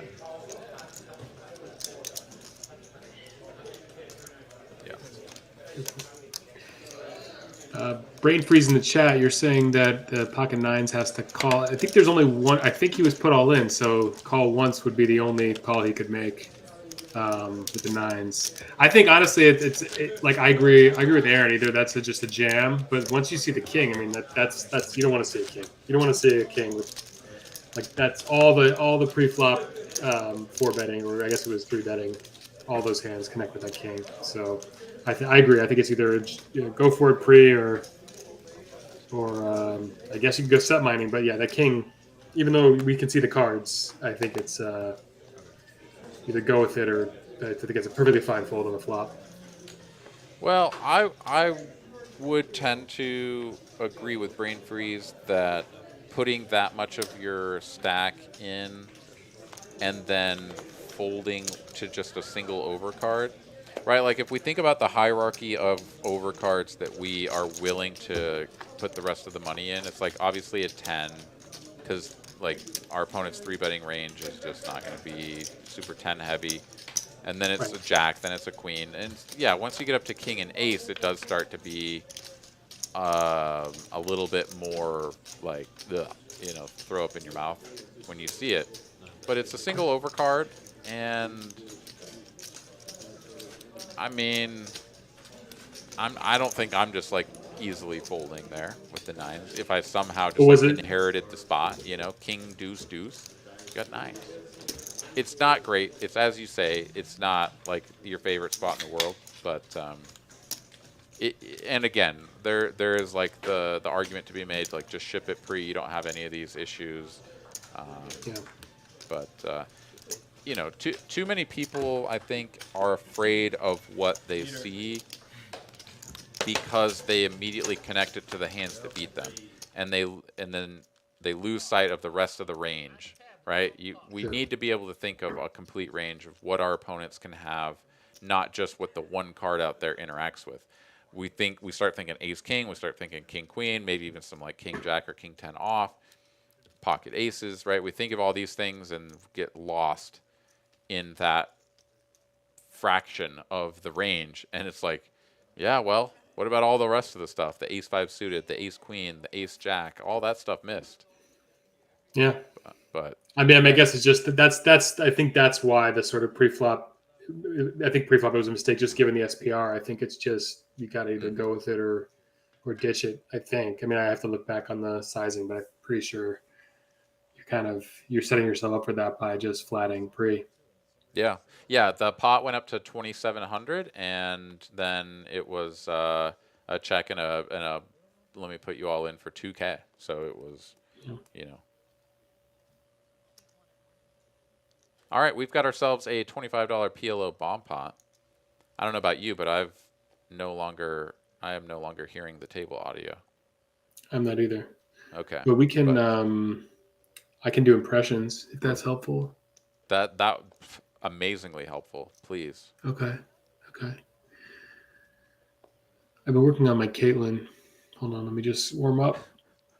Yeah, just channel it, Yeah, hold on. Yeah. Let's see. We do have ace high board here on the top. Bet a 150 here from Poker Guru with the nut heart draw on top and overpair to the board on bottom. Does have a 8 as well. Jwin here will release, and Eric with a hand that top 2 on bottom and some funky backdoor shenanigans. Yeah, not good enough. And Poker Guru gonna take this one down. The worst of it. Nice.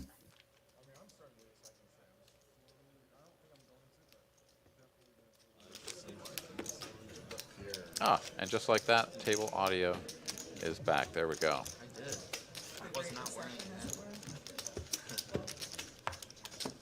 All right, we got the 5, the 10, the 25, and the 50 on. Lottie, it sounds like you want impressions. I'll do an impression of you, Lottie. That I can do. I've got enough family from Long Island. I can probably do a pretty good William Lottie impression. Let me warm up on that too. Give me a few minutes.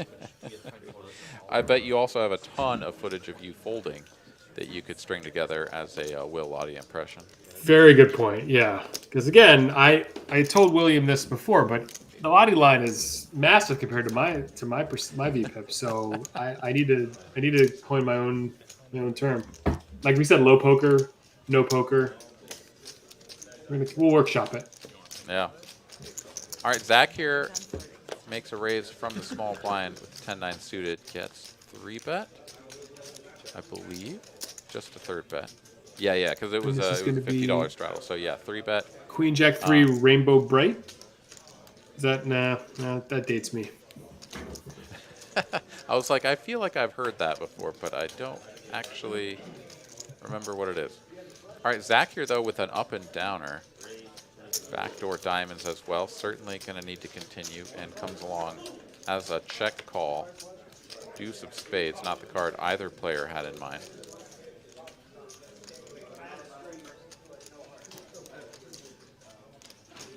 Little guy crawling around and stuff now. You get around? No, not crawling. Slicer here with one of his better bluffing candidates. Okay. Blocks all of the ace, queen, king, queen of the world.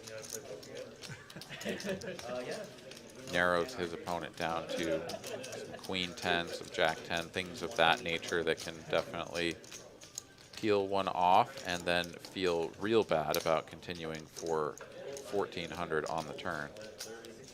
As it stands, Zach here with the up and down straight draw and no turned diamond equity is going to simultaneously feel pretty bad about continuing. But is going to go all in here, and Slicer now put on the back foot with just the ace high. Wow. Tremendous timing here from Zach. I mean, this is just gutty, right? I mean, this puts aces and kings into a tough spot, honestly, right?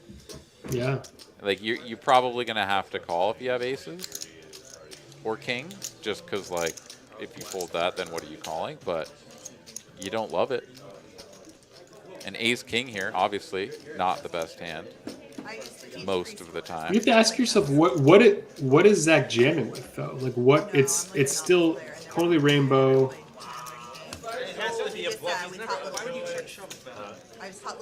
Yeah, I don't understand. Yeah, it's tough to get. Obviously, he's just got ace high, so it's hard to call it off. But it's interesting to know what he'd be check shoving with exactly. Yeah, you sort of interact with the king 10s of the world, king 10 suited, and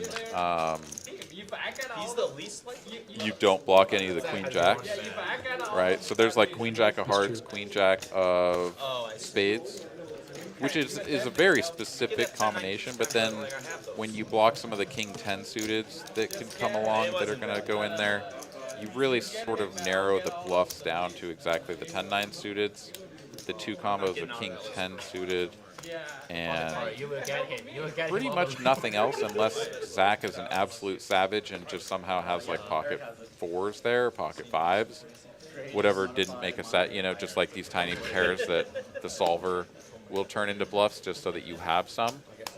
But if you don't give him credit for being an absolute savage, then it's like, all right, I guess it's like couple combos of value, not that many combos of bluffs, and you just flick in the ace high to the money.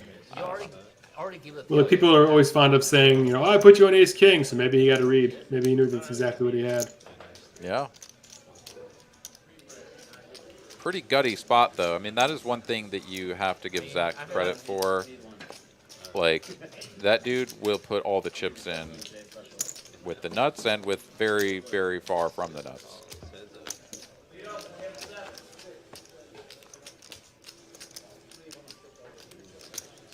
All right, heads up here. Caitlin will flop best. Sorry, Slicer will flop best. I said Caitlin first. No, I didn't want to Slicer's hand, but didn't want to break the bad news. Yeah, bet of 2.25. Check call here from Slicer.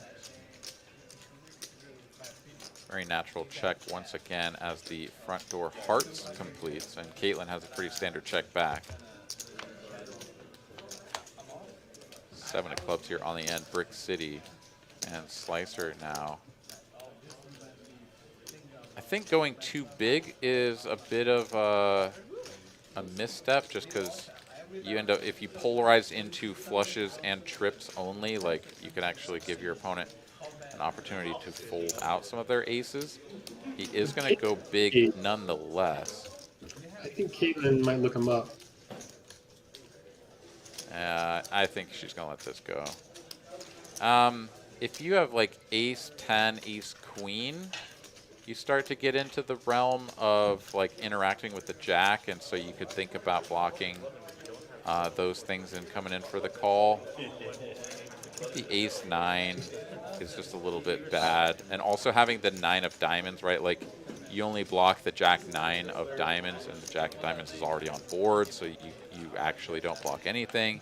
Yeah, she lets this go and gets sort of away from further damage there. 6 of hearts on the turn, really just sort of saving her skin. Yeah. I thought she had that look of someone who didn't believe him, but you were right. Yeah, I don't know. I mean, it's like, if you're going to call big overbets when they either have all of it or none of it, it's like you really want your hand to have the right characteristics to make the call.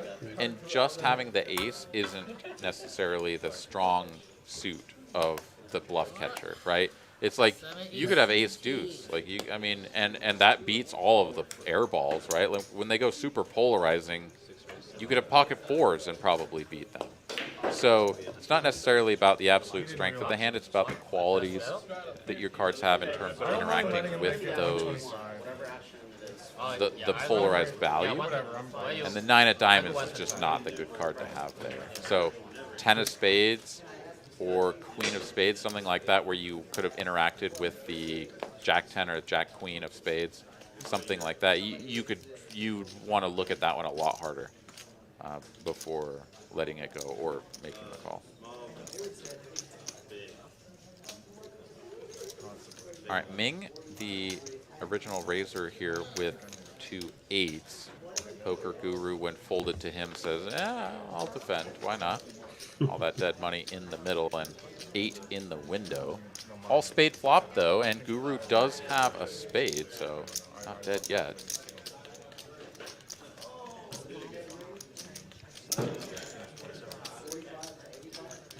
Charlotte Dawn here in the chat, taken first in a tournament online. Well played. Good job. Checking a bet of 175 here. And Ming will let it go. I was gonna say, like, I see people who will call with one of the worst possible flush draws, and I always want to like smack them on the head and be like, you weren't there for a terrible flush draw. You could be drawing pretty much dead in some cases. So that was a good fold. But yeah, I'm always shocked when people will chase just, you don't want to king high flush draw, queen high flush draw, but not the 3 high flush draw. Generally speaking, I would say that's right. In any multi-way spot, I think you're 100% correct. Whenever you're heads up, and in particular when you are in the blind or the straddle there defending, we once again need to think about the entirety of our range. And, Jack 9-8, monotone, we've completed from the straddle against a early position open. Like, how many good hands are we going to have there? And how many, like, we're just going to get run over if we just fold everything, because we've got all of the offsuited stuff. That's the real problem with defending from the straddle or the blind, whatever you want to think about it. Like, you have all the offsuit stuff that nobody else has. Like, nobody else is opening with this shit. They just fold it. But you, given the price, are going to defend it. So you have infinite combinations of dog shit. And there's got to be some point at which you draw the line and say, like, I'm not going to just get pushed around and fold all this stuff. I got to call some portion of it. for a given price. And am I saying that like the 3 of spades is like this slam dunk, like take it to the bank, you got to call? No, I just don't know that it's necessarily like this huge leak to call with bad flush draws, because your opponent can have all kinds of other stuff that doesn't interact with that. Like imagine trying to think of the hands that they have that,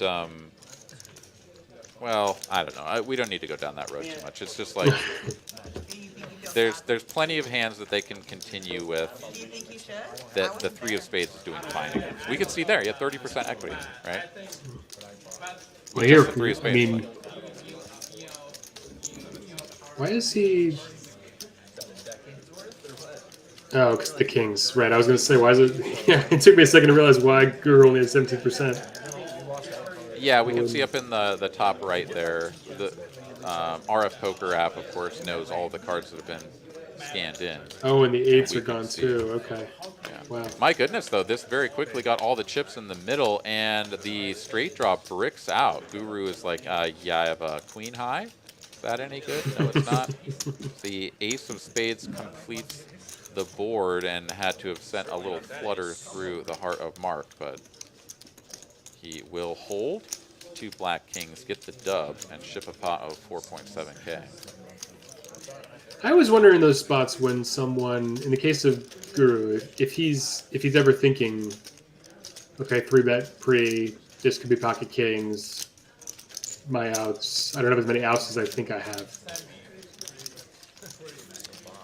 I mean, it's hard to put them on exactly kings, obviously, but you know what I'm saying. Yeah, it's not an unreasonable thing to think. Perhaps the other side of, while we're thinking about things that could be out there is like, well, if my opponent ever does just have ace X or king X of spades, I'm behind and 2 of my outs are gone because it'll complete their flush. That, to me, would be the more like tangible thing that I could wrap my brain around instead of like, well, if he has pocket kings, he's kind of sort of killing my outs. But either way, yeah, I mean, you have a hand that is at a significant disadvantage to even your opponent's drawing hand. That's always a tough spot to be in.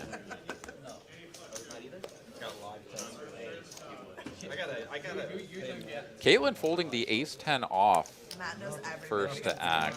Not sure how you feel. I mean, ace-10 off, nobody's writing home to mom about that one, but it's not a bad hand either. Are you opening ace-10 off under the gun? I'm not, but you're asking the wrong guy. I'm first to act. I'm folding ace-10 off. It's just too. You can't defend a 3-bet with it. Really, it's so hard to smash a flop with it. Suited, sure, but ace-10 off is just. It's so hard to connect. Ace-jack off though. We're really gonna put you into just the tight zone here. Because that is the one hand I remember on that stream where I had 4% VPIP. I think I was second act with ace-jack off and I folded it. It was a table that was like filled with just any 2 cards people, and it's just like, I mean, I know that's not a reason to fold it, but quite the opposite, actually. Yeah. All right, Ming, I don't love ace-10 off. Yeah, I don't know that anybody really loves it, but once again, thinking of a balanced, complete breakfast / range. The ace-10 off sort of fits in there. It's a fringe candidate, but one of those ones where, in particular, if you open it from under the gun and somebody does have the gall to 3-bet you, hit them with the 4-bet. You want to have some hands that you can bluff 4-bet with, because you're going to have the aces, the kings, the queens, ace-king, those ones. And it's like, all right, well, if I've got those, because my range is already narrow up front, like, why not throw a few of the old ace-10 combos in there? Or the ace-5 suited, you're going to have those too. So, got some bluffs. You always want to. And by the way, that's why I'm saying out loud that I would fold ace-10, but I'm just doing that so I can do exactly what you just described. So people assume I have aces, and it's all part of the laying the groundwork for the con that I've got going right now. Yeah, no, that's good. Although if they think you have aces, then they're going to put it all in with any 2, because. Well, sure, yeah, because they did their research. Yeah, exactly. Good point. Yeah, you already let that cat right out of the bag. Yeah. Ace is no good. All right, the $100 straddle is on once again from Slicer. Who has As the still played 0 ritualist. hands. Yeah, exactly. But you're correct. You're winning every time. Every time I get against you. Begrudging fold by Poker Guru with the dirtiest of diapers. Over to Ming, ace 10. I bet he's a believer. Raise it. Yeah, that's looking for me. Come on, Jack ace suited. Let's go, baby. The comment about the Jack 8 suited that Ming won with earlier. Oh my God, he's not a believer. Reverse implied peer pressure. Yeah, something like that. Got to him. Ooh. Slicer here with a real hand, and yeah, he will not abide.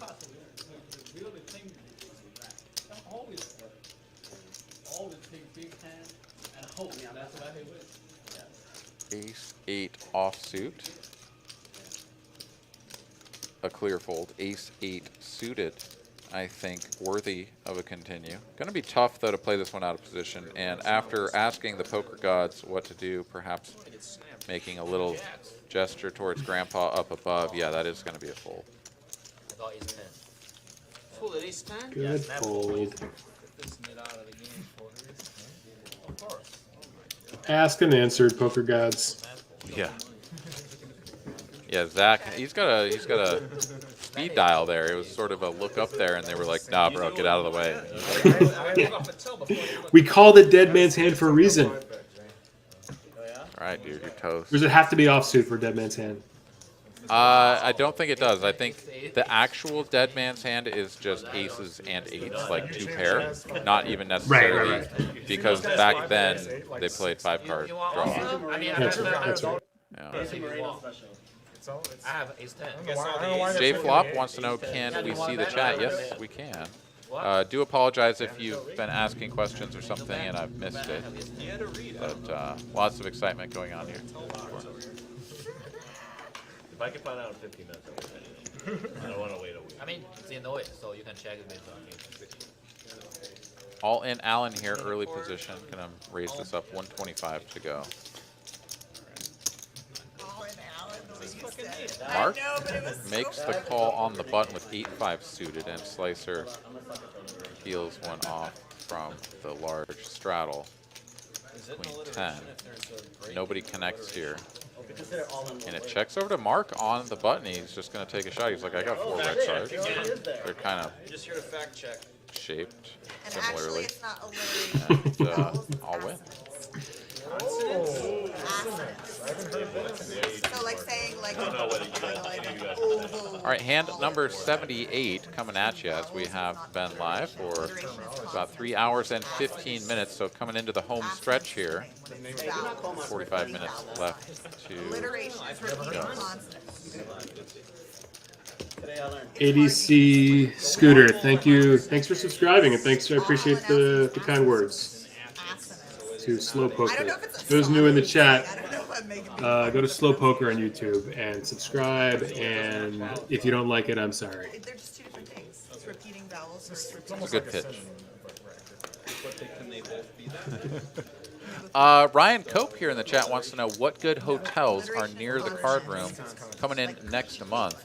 Well, we look forward to seeing you, and I don't know what good hotels there are around here, or Roach Motels or any of that. So I would just suggest plugging in, hotels near Texas Card House, whatever, doing the usual Google search. Find something with probably more than 3 stars, and I don't imagine you'll go wrong. But don't take my word for it. Just use your best judgment. I think you'll figure it out. Ace Jack off here for a couple of players. Mark wins the battle by raising sufficiently large enough.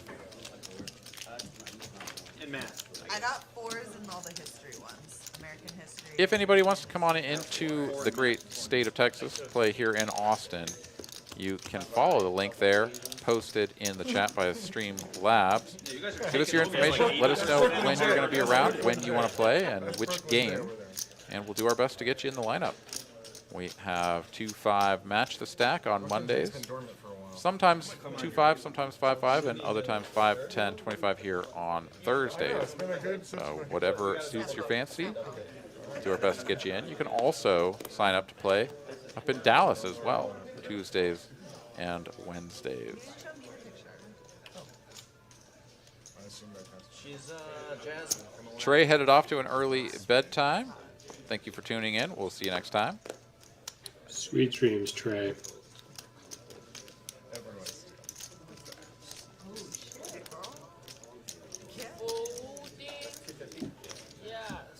Jay Wynn here gonna have to let go of his $50 straddle. Ming raises it up and takes it down with the 5s. Do you know what the biggest pot that you've ever played is? Like, is it a memory that you have? It is, yeah. It's actually, it will be in an Austin vlog. Oh, very cool.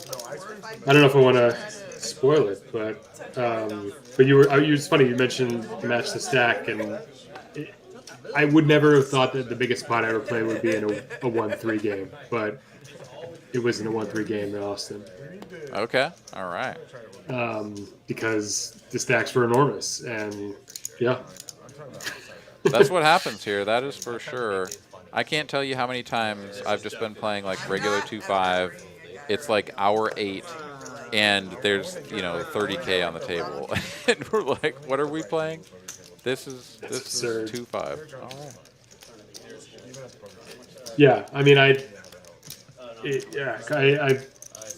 and what's fascinating too is that again, I won't reveal what happened to me, but I'm watching this one guy just like in the worst ways, just completely suck out this other guy, just like build a stack on this guy, and this guy is just bad luck, just getting his kings cracked in the worst ways or whatever, and just like this guy's just building this stack, and suddenly people are matching him, and I'm like, this is not your average 1-3 game.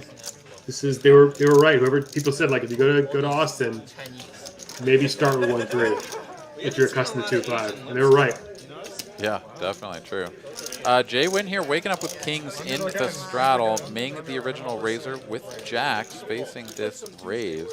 Needs to put in another 400 to see a flop and play in position, or potentially coming for another raise. But the body language and the demeanor here indicates to me that Ming is just going to make the call.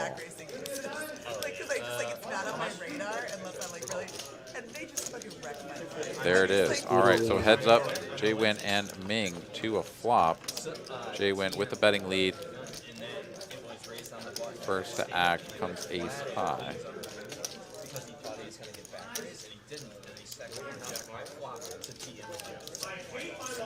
Jay Wynn checks it over. Yeah, Ming should do nothing other than check it back. To do anything else would be just sort of setting yourself adrift. Jay Wynn checks a second time, and now Ming can perhaps think about probing against the king-queen suited of the world, like king-queen of clubs that is just like, I don't know, they have a lot of incentive to bet on the flop though, so it's a little bit curious as to what your opponent is checking with. But Ming does look to be lining up a bet here, and a chunky one at that. 1,300 in the middle, makes it 1K. 3/4 pot size bet here, just about. I think Jay Wynn has a pretty trivial check call here. Ming with just 1.1K behind this. I mean, it feels a little bit weird, but like, how is Ming never betting the flop if he has an ace? That doesn't feel right. But Jay Wynn gave him credit for the best hand before, if you remember. He folded the pocket 10s on that 1 overcard board, right? It was just an ace-high board. Jay Wynn had the betting lead. He just checks and folds to a single bet. So let's see if he gives Ming credit once again, or it sticks around. It took him a minute because he was slow. So he kissed you and you're like, do you want to fuck me now? Wait so long to take? Would you have fucked him? As Jay Wynn thinks this one through, Ryan Cope here in the chat wants to know what stakes do you guys usually play. Let us know in the chat, as J-Win does indeed fold the king, and Ming will show him at least one jack. No, both jacks now on their backs. And J-Win will find out bad news that once again, he has given Ming just a little bit too much credit. It was really bad sex though, so it kind of confirms. So I personally am a 2-5 player, but a Texas 2-5 player. So by, you know, sort of casino standards at other places, I guess that's more of a 5-10, or perhaps even 10-20. I don't think y'all had very good leverage. And I'm 2-5. With rare exceptions. At most of the places that you play, you're mostly going to casinos. Is 2-5, is that sort of capping out at 500, or is it drifted up to more like 1,000? Thanks, Alan. It's more like 1,000. By and large. You're not even from around Texas. You played a Okay. I know that at I did my most of my playing at MGM National Harbor. I'm pretty sure the cap is 1K. And match the stack is very much just like a Texas thing, right? Like, or does that? As far as I can tell. Yeah. Yeah. Yeah, but we're talking about I think so. not like a long-term relationship. No, the first time you can just. That's. I mean, I played. Where have I played? I played California, Texas, Maryland, North Carolina, Florida, Bring this up. Tell me a realistic scenario. The and first time you had sex with her when she was bad. Connecticut. I think that's. And I've only seen it in Texas. Where you take over, you know, like if she's doing something. I know. We're not talking about. Or not well, not well. Let me go back to my Show me where Just she real out of line. If the girl, All right. if the Good girl banter is back and forth here. not quote unquote As we good at move sex, into the guy still final got laid. So he's- 30 minutes of the broadcast. The guy's bad at sex. The girl's like, well, I got some real at Texas Card House at that location. This location, I got some real misreg anger because the guy sat down at our table, at our match of stack table, with like a wildly larger stack than anyone at the table, and I had the gall to kind of, you know, point it out. He was not happy. Yeah, that sounds right. And then he proceeded to completely just. I mean, I felt so bad. He just completely just steamrolled his buddy, just almost as sort of a, like we're gonna flip me off. I think he just wanted to say, I'm going to raise way too big with a crap hand, barely connect with a flop, just ship it. The other guy like had to call with a lot of equity and just missed all of his draws. And this guy I was playing with was just like gradually building a stack, gradually building a stack. Giant stack shows up and just basically just cleans him out in one hand and then hits and runs. Oh, nasty. Just to kind of stick it to, I think, just the world. Got him. Rough stuff. Women don't take pills before they fuck. When 6-4 offsuit attacks. yeah, that pretty much solves Yeah, dude. Gotta watch out for that one. All in Allen. 5 shooter. Not you. Don't you got like 3 kids? And Jay Win 10-4 of diamonds. Not gonna stand for it. Before Viagra was a thing, I worked for a company that was I think this is a prime spot for the ace-5 to go for another bet. All in Allen agrees, and yeah, this is. So like if the girl is naked in your bed, you'd have to go in the bathroom and take a syringe. I just caught a little piece of that conversation. Not sure exactly what context was. I'm just going to shut up for a minute, though. Let's see if J-Win subscribes to your belief that it's no need to tank fold your 3-bet bluffs. I dated him for 2 I guess he months. disagrees. I said, oh, I fucked him. You just said you were on 6 dates. There were more after Or has an idea for a 5-bet bluff. How many dates between the kiss and the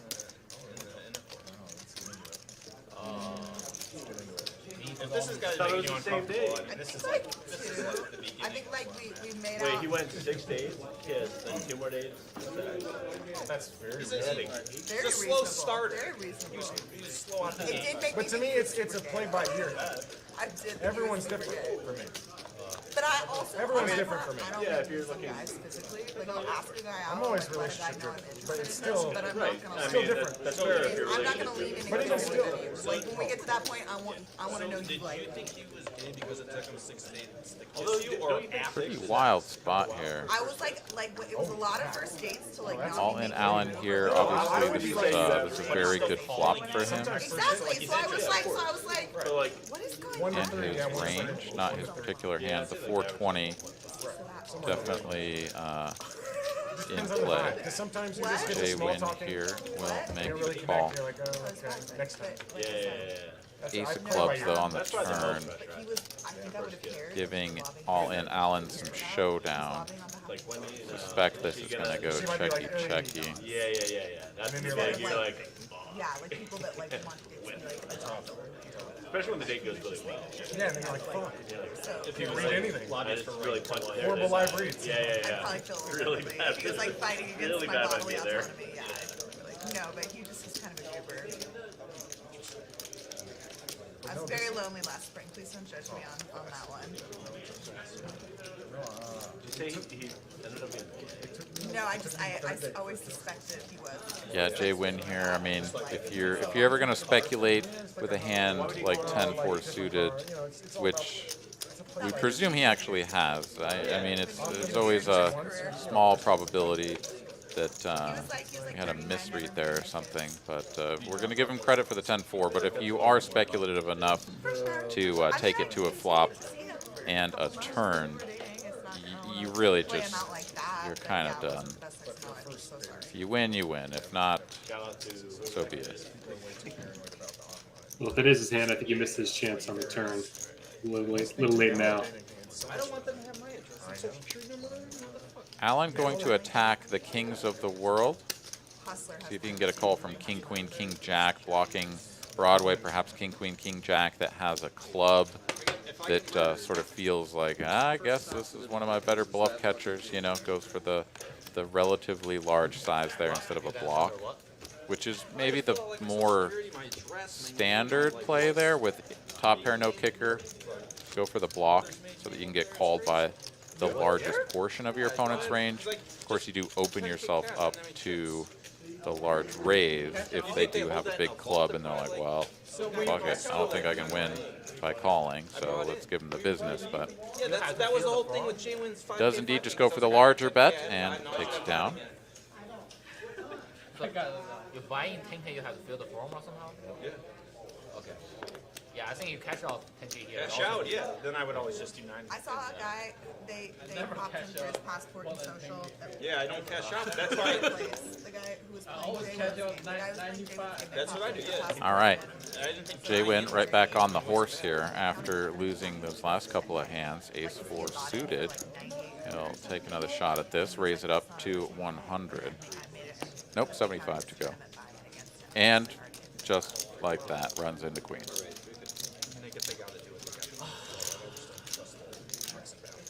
Going back to that thread we pulled on earlier about like the worst feelings in poker, when you just get dumpstered like multiple hands in a row but keep getting hands you have to play, that's not a great feeling. Yeah. And yet, all you want to do is force it.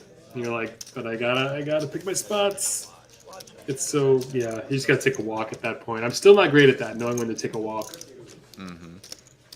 Ming here, not walking Wow, anywhere what? with See? the 9-6 suited. The Texas 3-bet cold call. Yeah, why not? That'll bring Jay Win in as well. So here we go, 3 players to a flop. Jay Win will get to play this one in position, but it's not a favorable board as he has backdoors only and 1 overcard. Ming bricks this one about as hard as you can, and Poker Guru here not loving the fact that there's an overcard out there, and Ming is gonna. I was gonna say. Let's go, Ming. 0 equity bluff. Here it comes.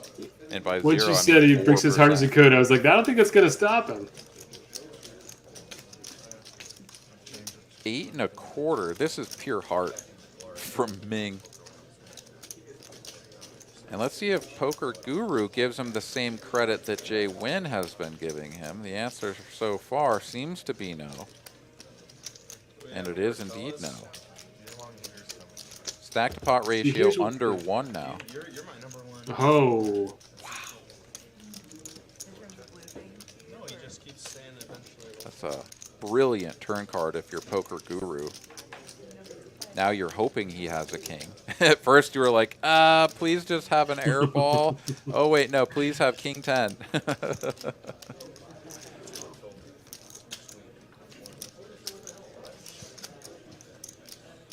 Ming here does pick up the gutty. It's a jack and a jack only. He's got 2.2K, less than pot. That's the kind of gutty you want, though. Yeah, exactly. The jack comes in, you lose to all the aces, so not great. He is gonna go for it though. Not even all in though. That's some meager amount of his remaining chips, 1.5K. This is either just like pure value or funky 9-high bluff. I don't know. I love it though. Yeah, Guru, of course, going to go all in, and now Ming gets to preserve his last 700 bucks, I suppose. So, there you go. He said it was a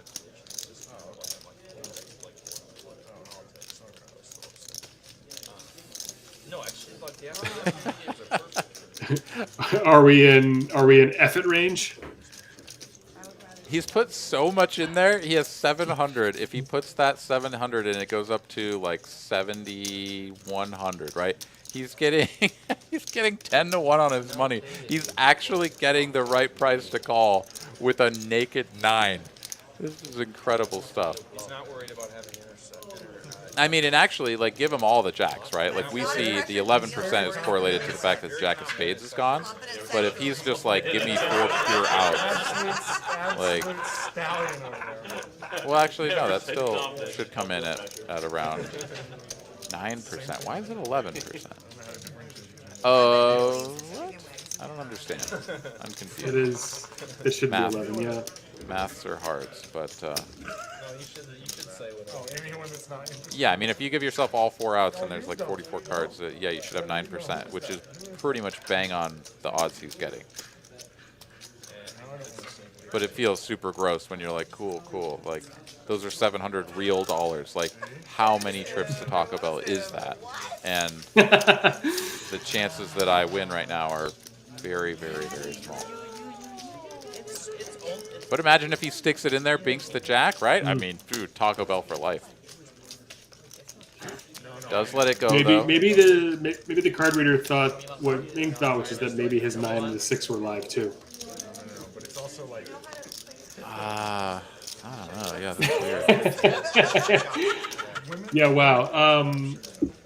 That's what I love there, and I'm always rooting for the real hand.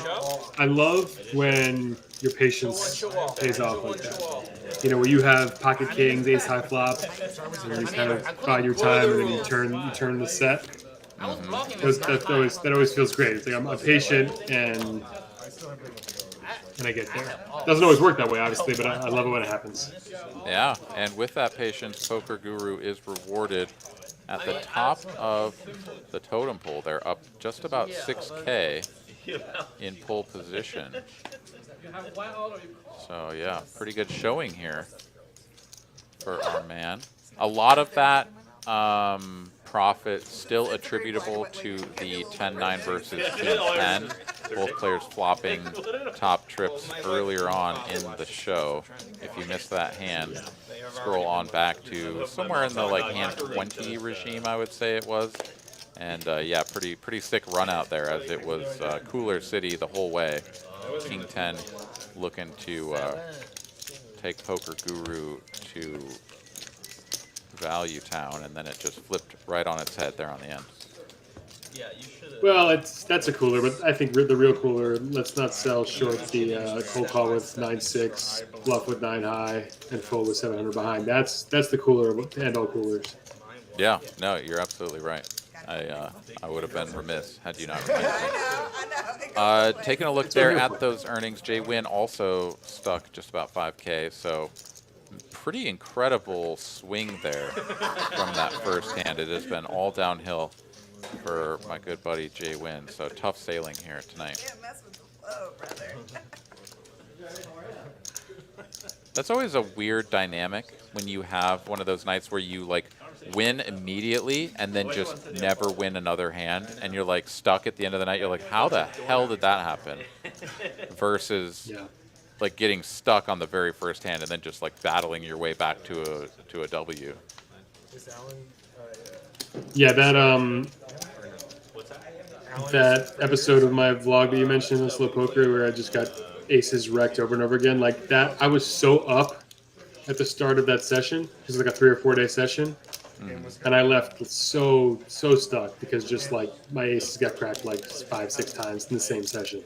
So just like in all the ways. So it's just like, yeah, I don't know which is worse, right? I prefer the sort of like you're stuck early and then you claw back and then you cash out ahead. Like that's the heartwarming. But yeah, when you're that other way, oof, Yeah. that always tough. Yeah.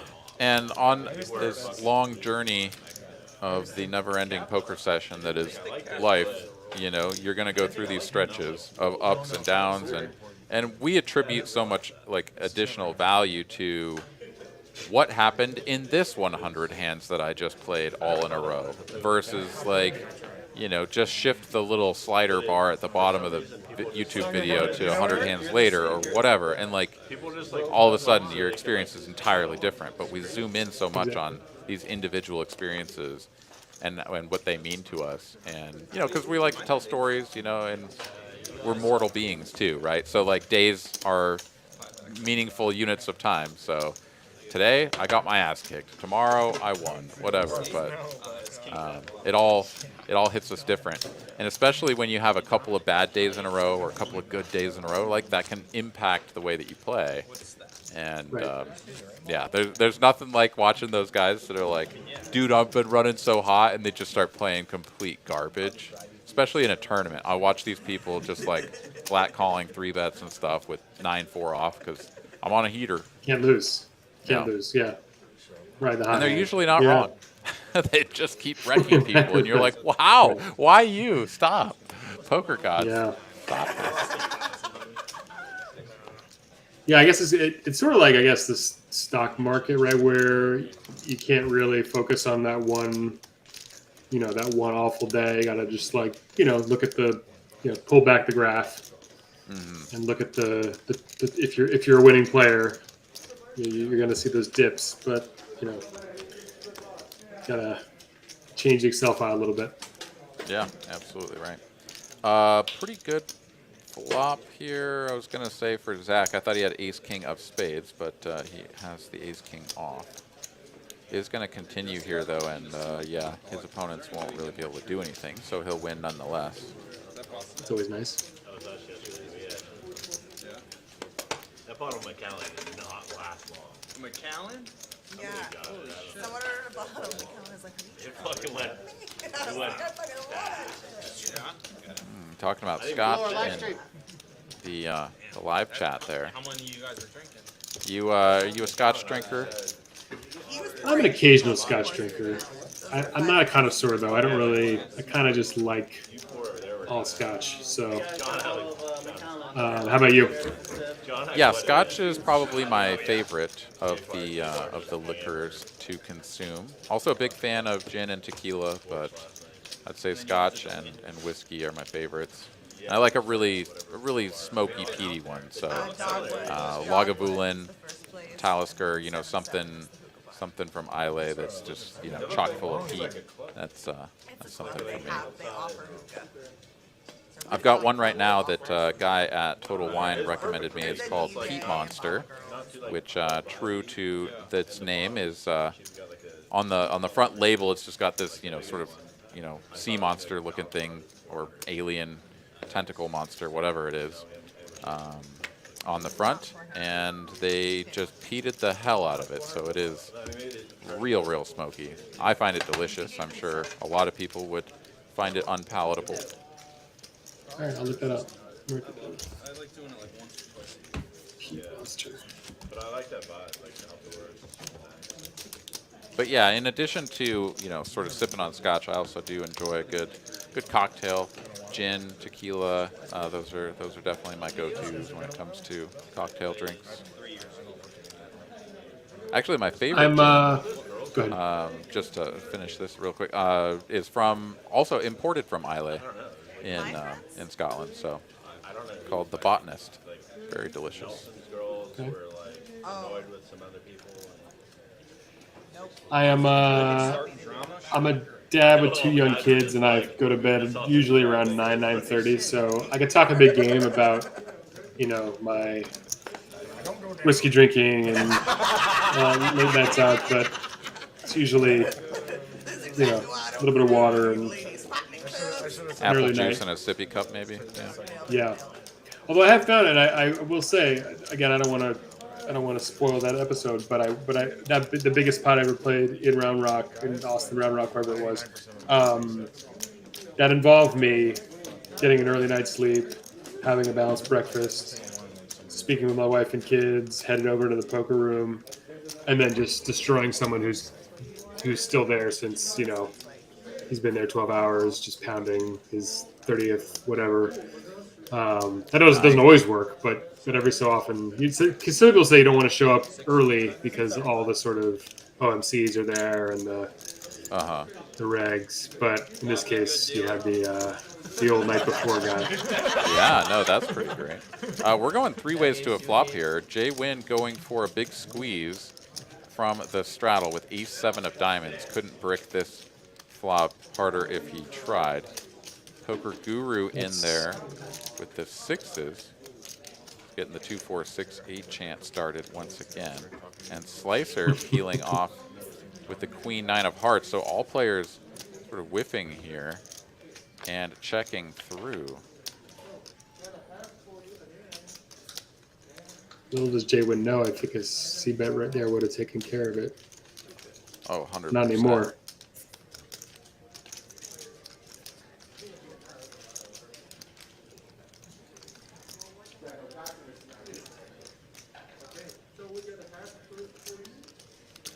Poker Guru lining up a probe here on the 10 of hearts.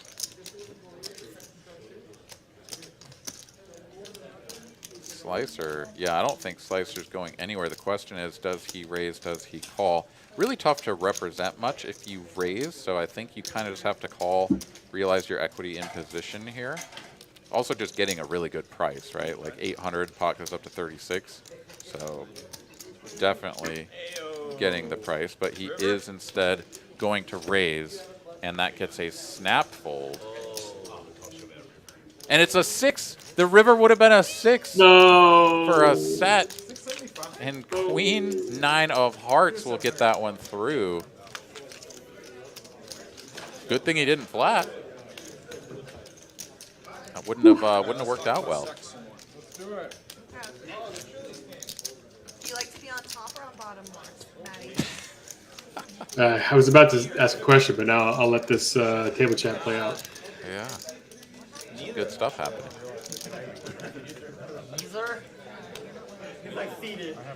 All right, the final 5 hands incoming. I have gotten word that the final hand will be hand number 96, so we are counting those down. Number 91 coming at you right now. 92 of you fine folks hanging out in the chat, so you are outnumbering the hands at least by 1. I'm sure we've all had those moments where we have, you know, a low pocket pair, fold flop, and then you would have turned the set. But that was a little different, where Guru didn't have to bet that turn. And I wonder. I mean, he wouldn't have known about the 6 had he made it that. You know, he didn't make it that far. But with the rabbit hunt, just wondering what could have been. Yeah, absolutely. In fact, dude, the worst is when you would have made quads or something. Like, I've had this happen untold number of times where, you know, it's like somebody opens, like, middle position, you flat, like, cut off or button with pocket 3s, and then the blind just, like, wakes up with this big squeeze, and the first guy calls, and you're like, man, I'm just way far behind here. I'm totally set mining, and this is a few too many blinds for me to commit. when I'm just gonna fold like every flop. You fold, and then you would have just like flopped quads, you know, just something absolutely just stupid. And you just have to sit there in silence and watch these two guys just like duke it out with their ace highs. You're just like, get out of here, damn it. Yeah, there's nothing worse than sitting there. Where was I? I was in Connecticut where I folded ace 4 suited from under the gun, you know, which it probably should have opened. And, would have flopped the nuts. And they're just back and forth, raise, check, I'm just like, what do you two have? Ah! I know what isn't out there. Yeah. I know exactly what isn't out there. But then my first ever casino experience, and no one was here, hand history, so I'll keep it short. But basically, this guy just sat down, hammered, just busted a tournament, was just like raising every pre-flop raise was just like way too massive, right? He was just like, I'm just going to 5, 10x, whatever, and so hands that I normally might call or 3-bet, I'm folding. And I had one of those where it was bad enough that I folded the Jack 9 suited. I would have flopped 2 pair, turned trips, and rivered the quads. But it was Casino Jack or whatever. So they had a quad Jacks promotion at the casino. Oh no! So I'm sitting there not only with quads, but just like, oh great. So I folded so much more than just this massive pot. Oh, that's gross, dude. That's a nasty bad beat right there. Well, actually, the worst beat though is that I didn't even know about bad beat jackpots because it was my first casino, and my buddies were at a table where a dude had pocket aces, flop quads, and lost to the royal, but no bad beat jackpot, so he just had to leave. He just had to walk out. Just walk out, flop quads, done. Sounds pretty good too. Nasty. 3 ways to a flop here. Mark gonna flop best with the ace queen. J-Win here does have second pair. He's been pushed around enough by this man tonight that he's not gonna fold just yet. Does have the backdoor clubs working, so a reasonable peel for sure. King of hearts though, no help. And Mark here, yeah. J-Win won't be pushed around. That's my Teddy KGB impression. Indeed. Small bet here, just 600, and God, this just feels like you're getting taken straight to Value Town if you're J-Win. I